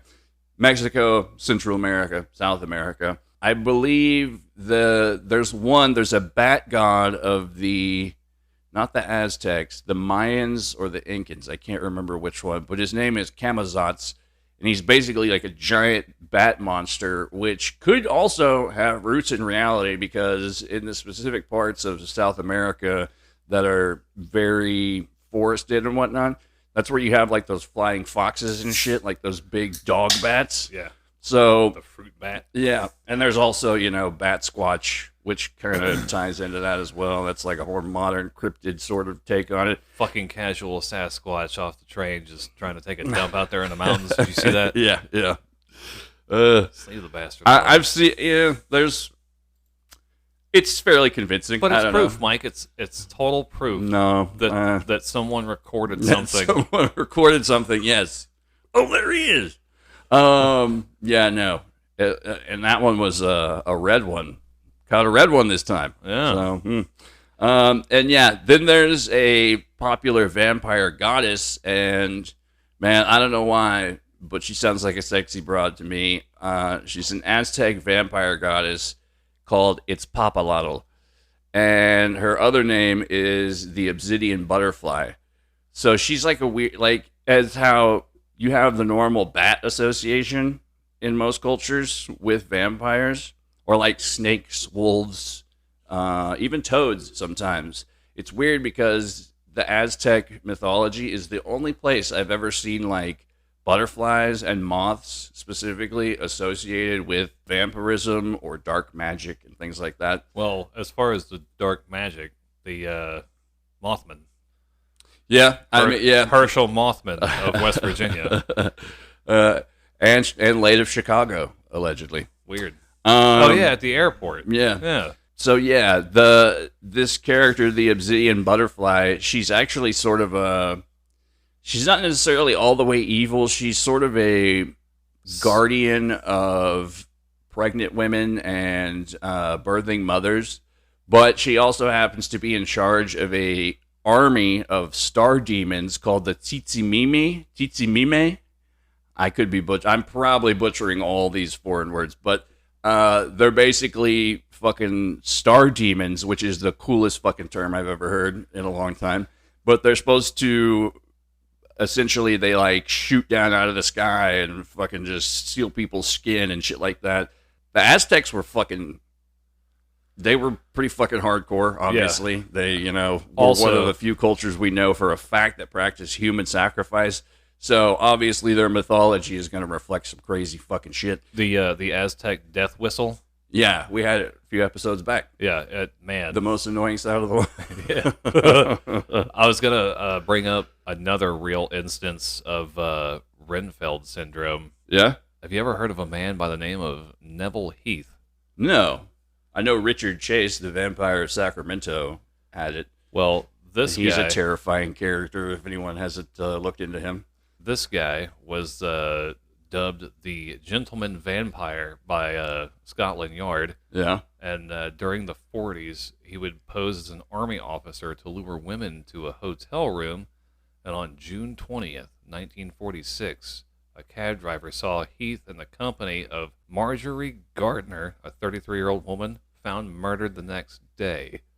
And apparently, he was really into the whole Renfeld part. Oh, was this the guy? Or wait, they found like ladles and shit? Because I think I might have heard of this dude. I could be thinking of Fritz Harman also, who was another more contemporary version of the sort of clinical vampirism Renfield syndrome. He was known to bite the necks out of young men that he lured. It was kind of the same deal, except he was into the fellas. And he would fucking literally bite into their necks and like rip their fucking necks out and shit. I mean, dude, it's weird, like the prevalence of clinical vampirism in crime, like the Blood guys and shit. Who else? Rod Farrell. I think he was in charge of a cult of quote unquote vampires who were like proto-goths or whatever. One of the weirdest ones was Marcus Wesson, who oh man, this story's fucked up. Like, he had like several daughters. They all lived in a house together, and they were interbreeding with each other. And this is like in the late 80s. Not even that. This is like early 2000s, I think, actually. Was it the Ladle guy? I'm still pulling in the other information. Okay. He got Doreen Marshall, too, if that name rings a bell. Not Doreen. God damn it, Doreen, I told you. Yeah, Marcus Wesson and his many, many daughters were interbreeding, and he was telling them all that he himself specifically was a immortal vampire, and that his children were vampires, and that they had to stay inside and sleep during the day and go out at night. And they moved from house to houseboat to, I think they lived in a fucking school bus for a while.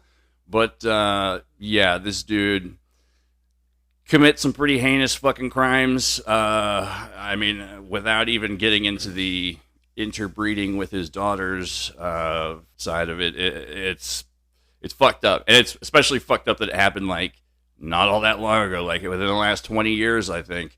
So, yeesh, this stuff still happens. It's such a weird, like, archetypal built-in.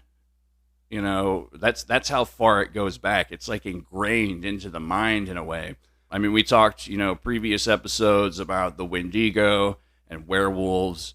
There's the idea of eating your enemy to gain his strength, things like that. I mean, every Catholic uh, drinks the blood and eats the body. So, But not the mayo. no.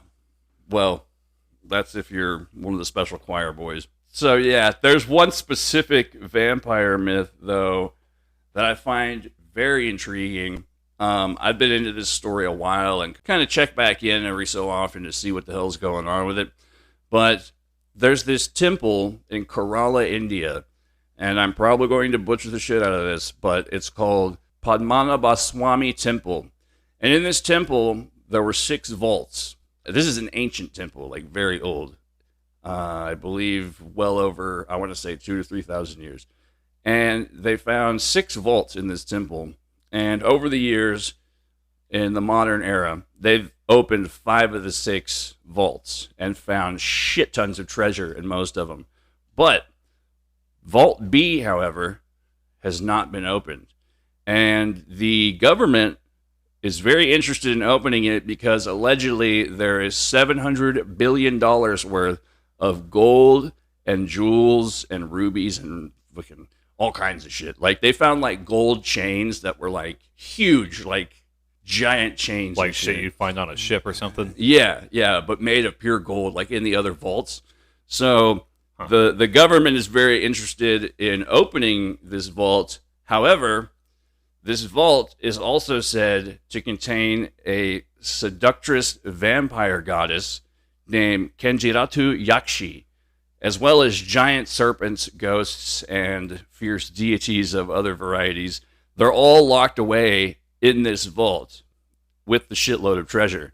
And the people who, you know, are very stringent in their beliefs are like, no. Because if you open that vault, that's the end of the fucking, that's it. That's everything is fucked once you open that vault. But of course, the bad guys in this movie, as they tend to do, but there's money, we gotta raid that tomb. So, yeah, there's a very interesting YouTube channel I found.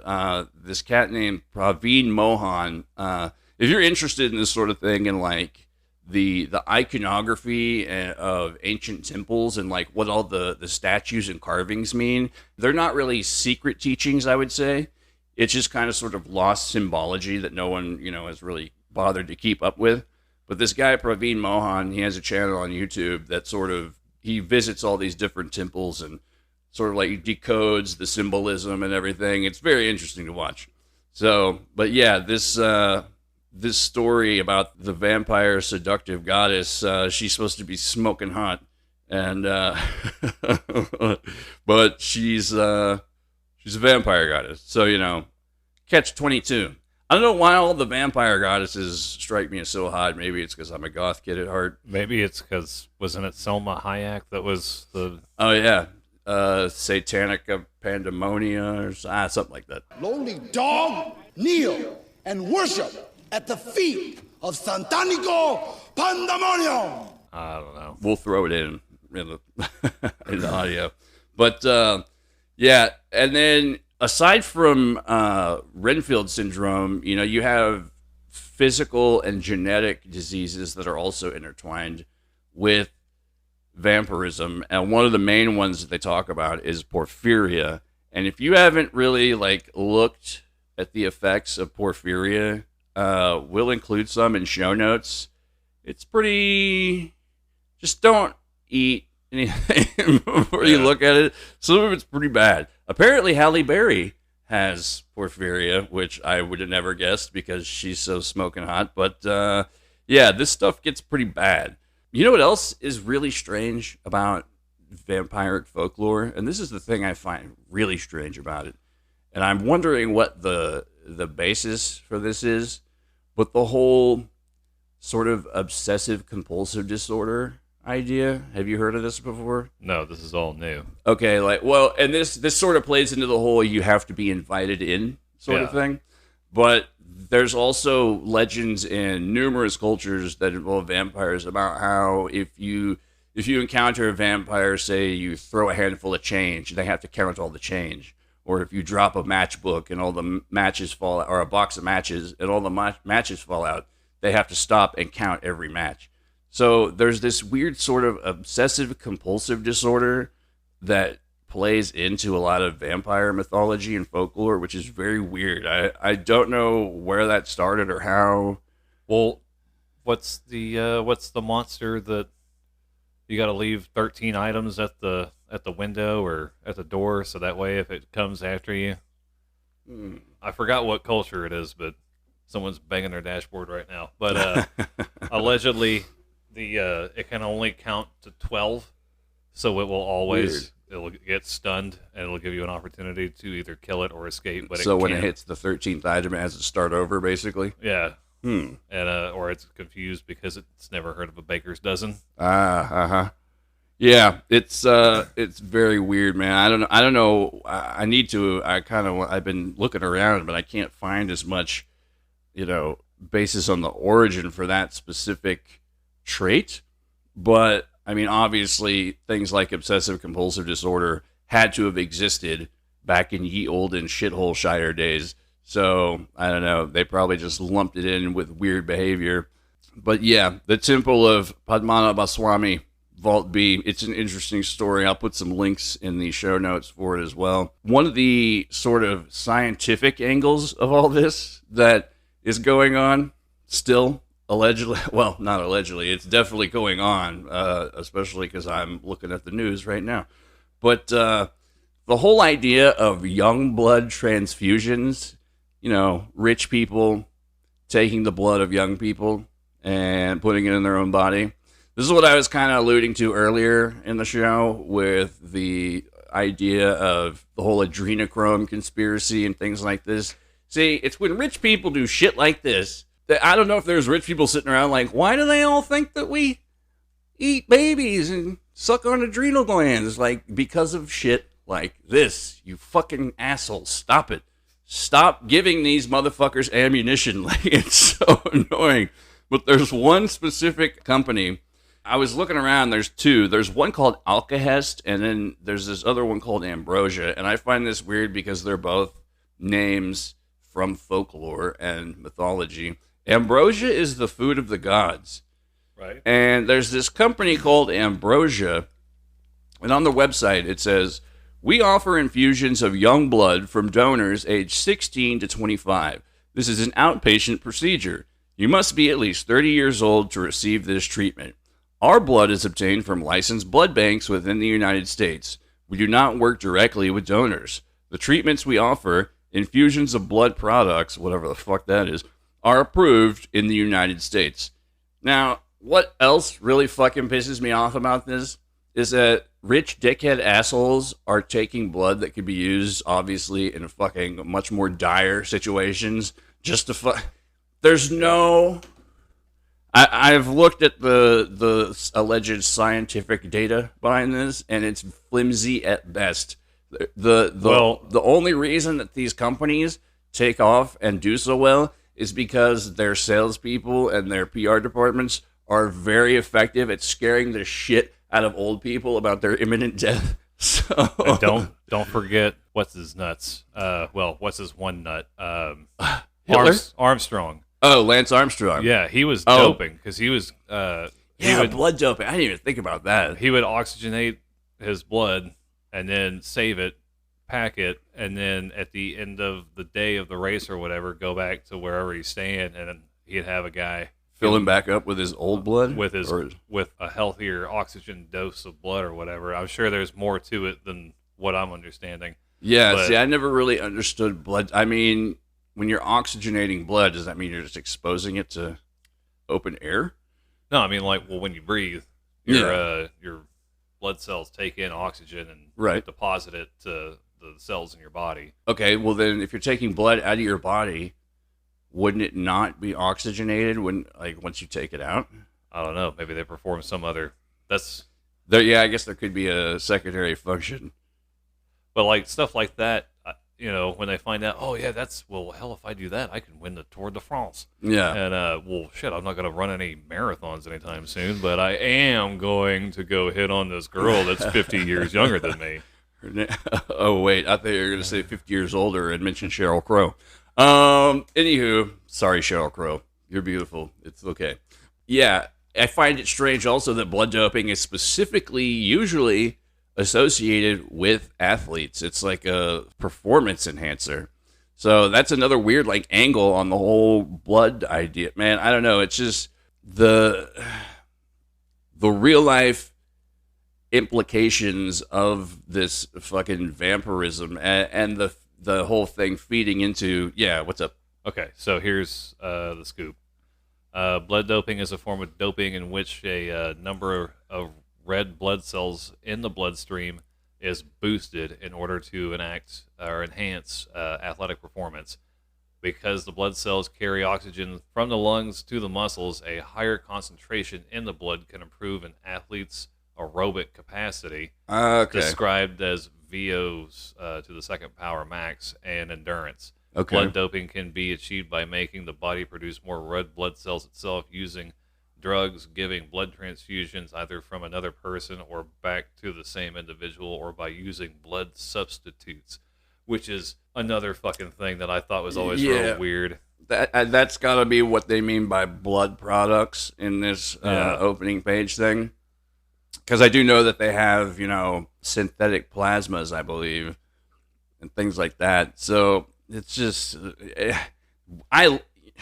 you know where I live. I live right next to a goddamn plasma bank. And, fuck, I tried to go there several times. I was turned away once, and then the second time I was just like, well, I don't need the money that bad, so I'm getting the fuck out of here. But the people who tend to regularly go there, they need money badly. Yeah, clearly. Ooh, poor people's blood. How gross. And I think there is, in fact, something about all that plasma cannot be used within the United States as it does. I think it does have to be used in another country. I believe there's some caveat of a sort to that. Well, see, just so, no one's tempted, I do want to throw out there that according to this Wikipedia article, on adverse effects, there are adverse effects. It can do stuff like cause a higher chance of heart attacks and strokes, which is already pretty scary. But you can also get blood contamination during preparation or storage. Contamination was seen in 1 in every 500,000 blood transfusions and red blood cells in 2002.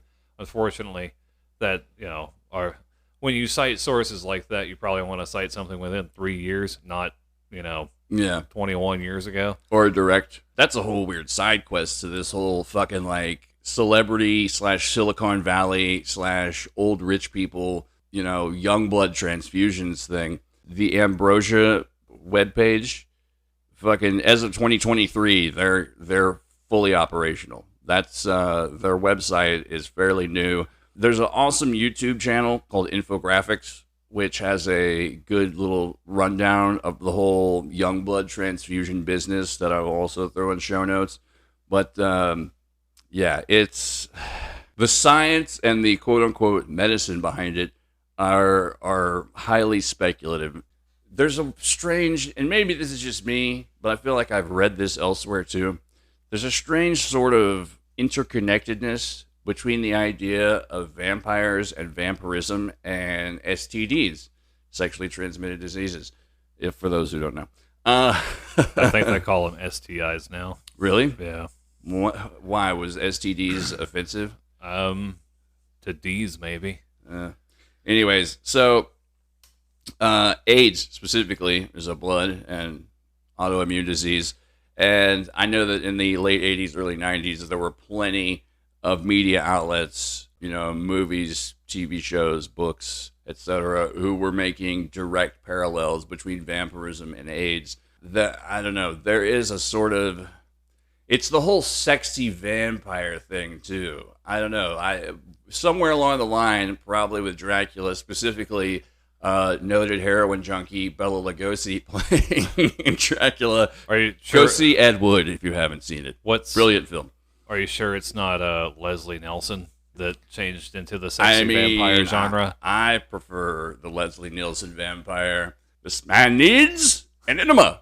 Wait! Give him an enema first, then put him in a straitjacket. Anywho.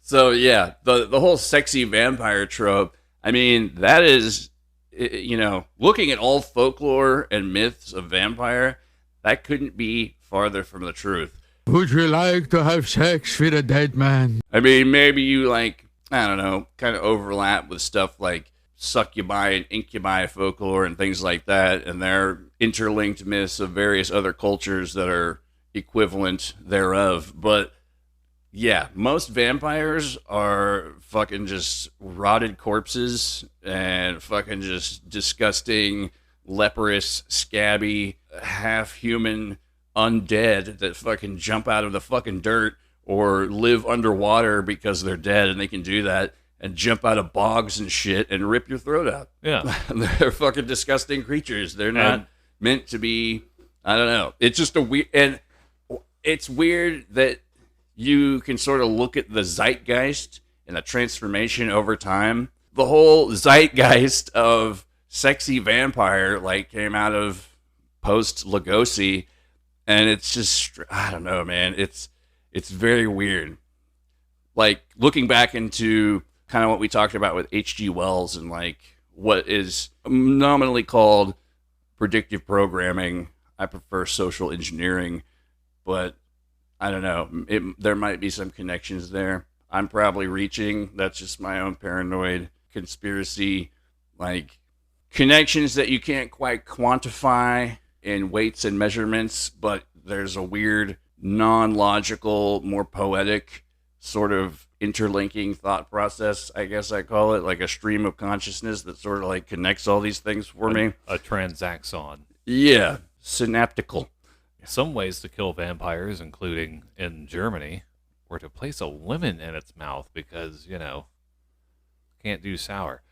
But in Romania, it was garlic. Yeah, garlic's a big one. I don't know. That kind of plays into, there's all kinds of folklore around different, once again, herbal, pharmacological connections, things like that, St. John's wort and stuff. And then there's, mirrors, stuff like that. Some of it's weird it's hard to trace back the birth of some because there are so many goddamn vampire legends and myths around the world. Even I think the mirror thing is once it became a more prevalent occurrence, Yeah. Of the mirror itself being around or just being readily available. Yeah. And then that whole trope about when you have the wake, you got to cover all the mirrors so the soul doesn't get confused on the way out. Really? I'd never heard that. Yeah, like you never seen where they put black sheets over all the mirrors? Mm-mm. Is that a specific religion that does that? I've seen it mostly with Catholic wakes and stuff. Huh. Okay. It was pretty popular back in the 1800s too, apparently, according to all these horror films I've seen. Strange. Yeah, I've never heard or seen that before. Yeah, like the mirrors, and then our modern translation into things like surveillance video and cameras and things like that. Reflections, doppelgangers specifically being portents of doom and things like that. Omens of shittiness around the corner. So yeah, I mean, I don't know. Those are some more, if you're interested in pursuing the folklore and or real stuff, there's actually a vampire scare in America too.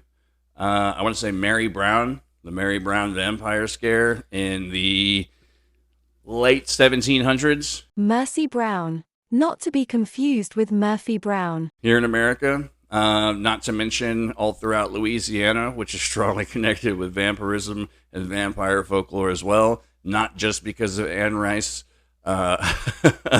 There's actual real-life documented incidents, we'll say. See James Brown vampire incident, not that one, circa 1867. Ha, on the good foot. And then, of course, there's a huge subculture of your pseudo-goth blood drinkers today. I hesitate to call them vampires. And then, of course, you've got the classic psychic vampire, which, fuck, who hasn't run into one of those? Oh, God. Yeah. There's quite a few of them out there. Yeah, I know quite a few personally. We'll throw some stuff in the show notes, like I said, if you want to look into the further, folklore, a couple books to check out. My source mainly for today is In Search of Dracula by Radu Florescu, who also did In Search of Frankenstein. Both really good books. They cover kind of the whole gamut on a lot of stuff. But yeah, closing out, I want to relate a true crime story that involves vampirism. Maybe some of you have heard of this, maybe some of you haven't. I believe this took place in Guatemala. I could be wrong. In the 1960s. And there was this woman named Magdalena Solis and two brothers.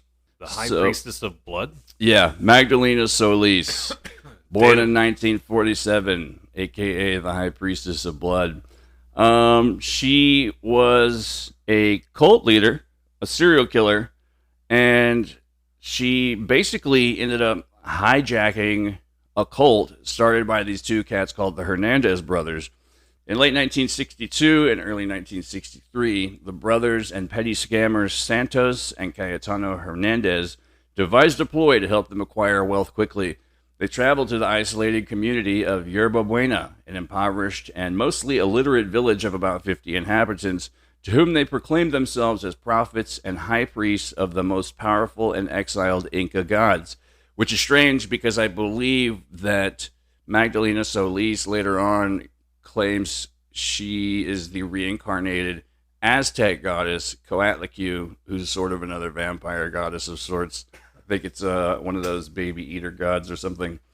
Anywho. This is also, mind you, 1960s. Yeah. They proclaimed that the Inca gods, in exchange for worship and tributes, would grant them hidden treasures in the caves of the mountains surrounding the town, a place where they also performed their rites, and that they would soon come to claim authority over their ancient kingdom and punish the non-believers.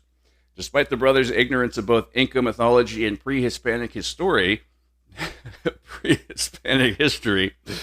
which shows that the Incas inhabited Peru and not Mexico, they managed to convince the inhabitants of Yerba Buena of their absurdities. The Hernandezes then founded a relatively large sect demanding economic and sexual tributes from adult members, both male and female, ingesting drugs during orgies, and even selling some of their subordinates into sexual slavery. The cult was run without issues for some time, but at one point the believers began to grow skeptical when the high priest failed to have their promises fulfilled. To remedy this, the Hernandezes went to Monterrey in search of prostitutes who wanted in on the farce, eventually coming into contact with Magdalena and her brother, who agreed to participate. In a later ritual, Solis was presented as the reincarnation of the goddess Coatlicue through a flashy smokescreen trick, which convinced the sect's followers of her authenticity, perhaps to the two brothers' detriment. Solis eventually came to believe that she truly was the reincarnated goddess and took command of the entire cult. Lonely dog! So you have these two brothers running a fucking scam. Things start petering out a little bit, and they're like, fuck, we gotta double down. The show's starting to go south, man. We need to bring a new character in. Exactly. We gotta start season 2 with a hot new fucking character. So they bring her in, and eventually all the drugs and all the orgies, eventually, she's already a prostitute, sex worker. So yeah, she's already, kind of accustomed to this criminal lifestyle. And when they asked her to join in, she was like, fuck yeah, 100, fucking I'm in. So after a while, all the drugs and all the orgies, they sort of, I don't want to say, maybe the correct term is jaded her to a degree, but they also sort of amped her up into believing her own hype and her own bullshit and the hype and bullshit that was foisted upon her as part of these brothers' cult scam that they're running.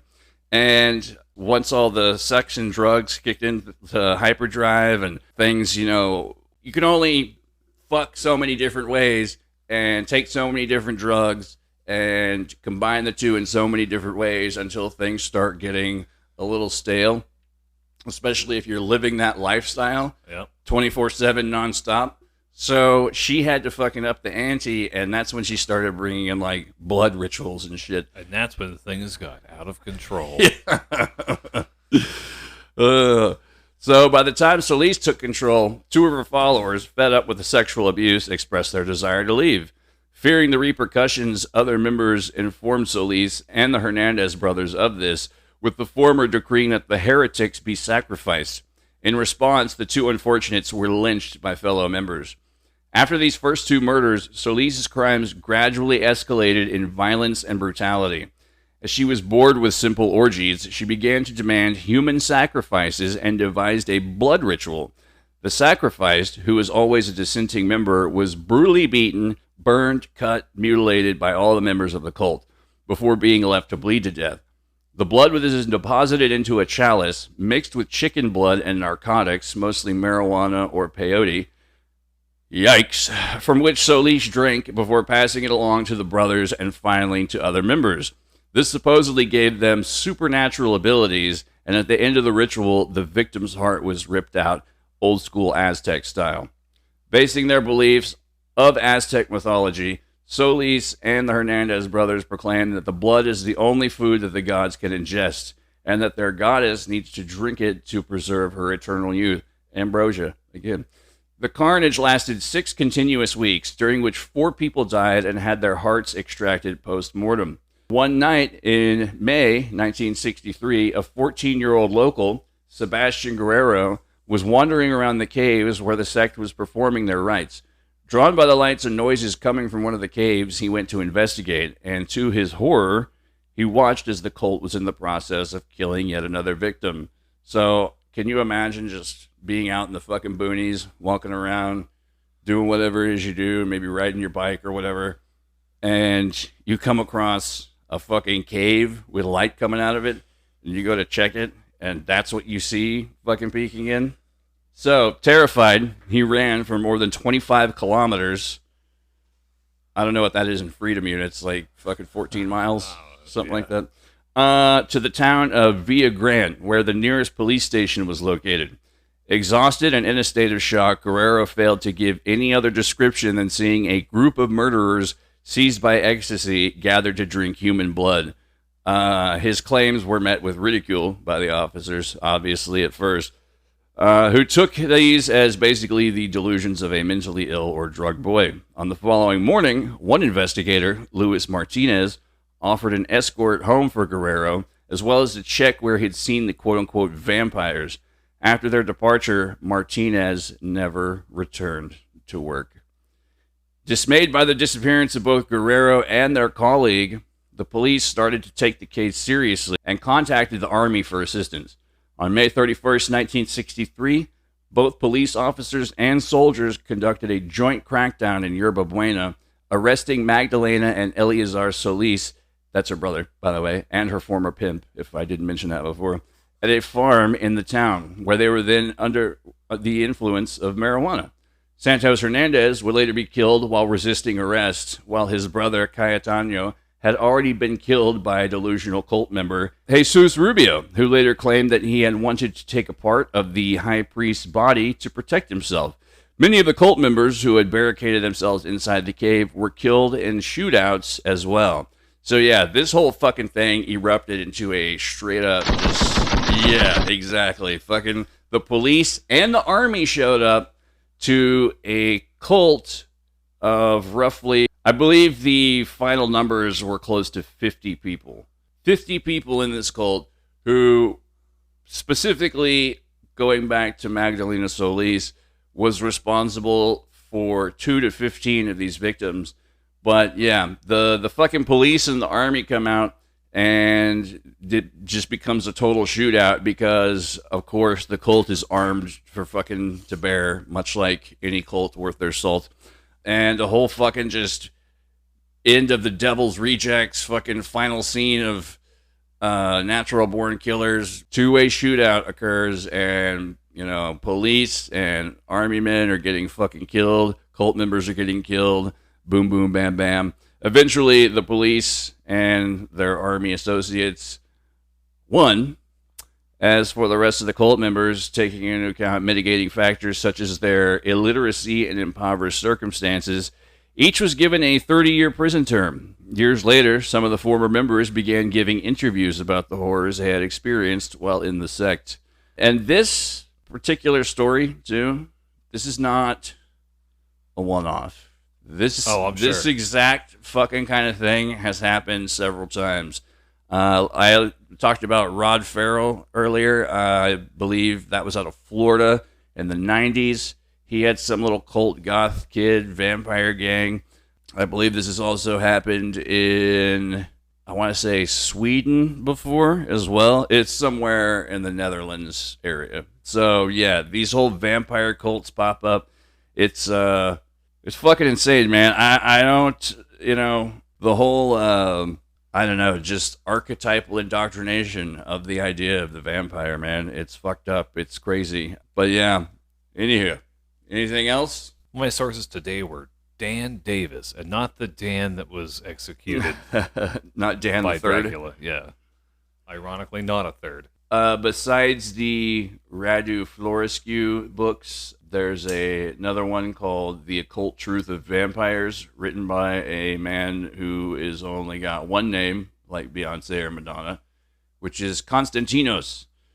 And he also has some stories in his book about the Varkalax, which we talked about in the werewolf episode, which were kind of like, they're a folkloric cross between vampires and werewolves.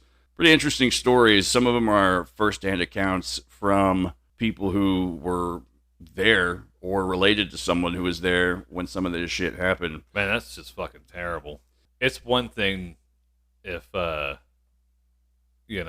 it's not because you're dumb. It's because you're in dire need of something to believe in. Yeah. But to be illiterate and yeah, and then not even know enough about what's going on to be like, hey, wait a minute. Uh-huh. And I feel like we're not going to be able to make this joke in this episode, but I feel like this happens in another country called Utah, and they took advantage of a bunch of people that didn't know a whole lot. Said they were... Mormonism is should I say Latter-day Saints, is a complicated road to hoe because it's so open to interpretation on certain things, and it's also a newer religion, so they haven't had hundreds and hundreds of years to make all the fuck-ups that, say, Christianity and Islam have had. So you're going to see more modern-day, like that I've mentioned before, like how many crazy, like, crime stories are related to Mormonism before. I mean, as far as but calling the natives the mark of Cain and all that stuff, and that they're actually displaced Israelites or whatever. Yeah, I mean, that's them trying to transpose everything into America. That's trying to like make a quote unquote quintessential American religion, basically. Even though there's a huge population of Mormons in Mexico. Yeah, I mean, once you're trying to, that's why they're, the whole polygamy thing is to build numbers. I mean, when you're a fresh starting religion, go forth and prosper. Yeah, multiply. Be weirdos. the polygamists. Yeah. So I mean, it's all about building numbers, and there's the whole, quiverful movement and all that horse shit. Just it's good to have babies for Jesus, etc. I mean, it doesn't matter if you can't feed them or take care of them, just have them. Because poor people need religion to fucking get them through how shitty their lives are. I don't know. I pick on religion a lot. I'm trying not to do it as much. I'll go to church with you if there's, good music and we can go to Denny's afterwards or whatever. That's fine. I don't really, whatever path takes you to where you need to go, whatever works for you, hey man, do it. Get all up in it. It's all about results, I think. So, I like George Carlin's bit about it. It's like a lift in your shoe. Yeah, it's there when you need it, not when you don't. Yeah, exactly. It's like fair weather fans of certain sports teams that happen to be out of our specific burg. At least what I've noticed. Yeah. I'm not talking about you specifically, but, people only like their fucking home team when they're winning. You know what I'm saying? Well, yeah, everyone likes a winner. Yeah, everyone does like a winner. Winner, chicken dinner. Yeah, no, everyone does like a winner. Everyone loves you when you're on top, and everyone forgets your name when you're fucking down low. Yep. So... trust me, I know. I've been there and I've seen it and I lived it. And just you remember, find out who kids, your friends are when you're, down and out. Just remember, kids, like Dracula said, we got a lot at stake here. Did you say steak? Bump. Thanks. Yeah, next week we will be in the realm of spooky still, but this is more, I will say occult spooky. This is more apocalyptic spooky. This is more global intrigue spooky. So there will be a bit of spooky continuation going on. What are you lining up to do? I was gonna do the next time. Oh, okay. So yeah, there will be a bit of a continuation of spookiness, and then after that, we're going into season 5 in our arbitrary numbering system. Yeah. Somewhere between, 9 and 10 weeks. I think This will be will we hit our? Well, yeah, because once we do season 5, I mean, we'll be over 50 episodes somewhere in there. So we're kind of coming up on a milestone because, I mean, I'm just glad that we made it as far as we have so far. Only had to deal with a fairly minimal amount of horse shit in order to just do what we want to do and have fun and make something. This is the highlight of my week, basically. So, this combines all my interests. I get to talk to you lovely people, tell you stories. I get to hang out with my brother. Fucking we crack up and shit. So, yeah. I never really thought for a while it would go this far. But luckily, you folks out there are the gasoline that keeps my motor revving. So thank you for listening once again.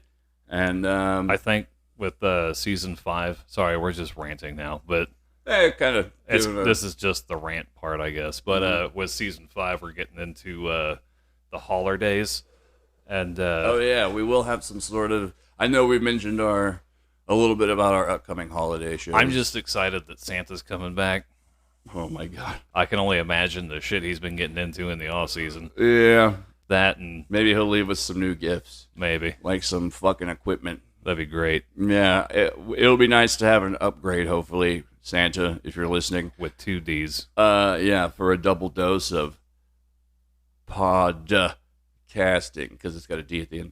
Hey, everybody, if you want to get a hold of us, please do at kookscranksandIconoclasts@gmail.com. Yeah, reach out with email. If you guys got any suggestions for future shows, let us know. Yeah. We'll try and work those in. Yeah. And I will say we've got show ideas for months and months and months. Forever and a day. Yeah. So don't worry about a clip show anytime soon. But yeah, there's plenty of fucking weirdos all throughout time and space for us to cover. So that's going to be it for us here at the Kooks, Cranks, and Iconoclast podcast. I'm Mike. I'm Matt. Tune in next week for more spookiness and a little bit of sorcery, if you will. And children, please do not jar. Do not jar. Yeah. Oh, yeah. Jar your parts. Yeah. You make $200,000 a year doing that. Yeah. Hey, man, we live in an OnlyFans world. And I am an OnlyFans girl. No, I'm not, actually. I'd be living pretty high on the hog if I was, though. Metaphorically and literally. I mean, if people were into that and wanted to watch that. Anywho, okay. Obviously, we're getting into strange territory now because of the rambling at this point. So, yeah, we'll see you next week. And thanks again for listening. I'm Mike. I'm Matt. See you next time. This just in. Terror alert high. Happy Halloween, America. Happy Halloween, world.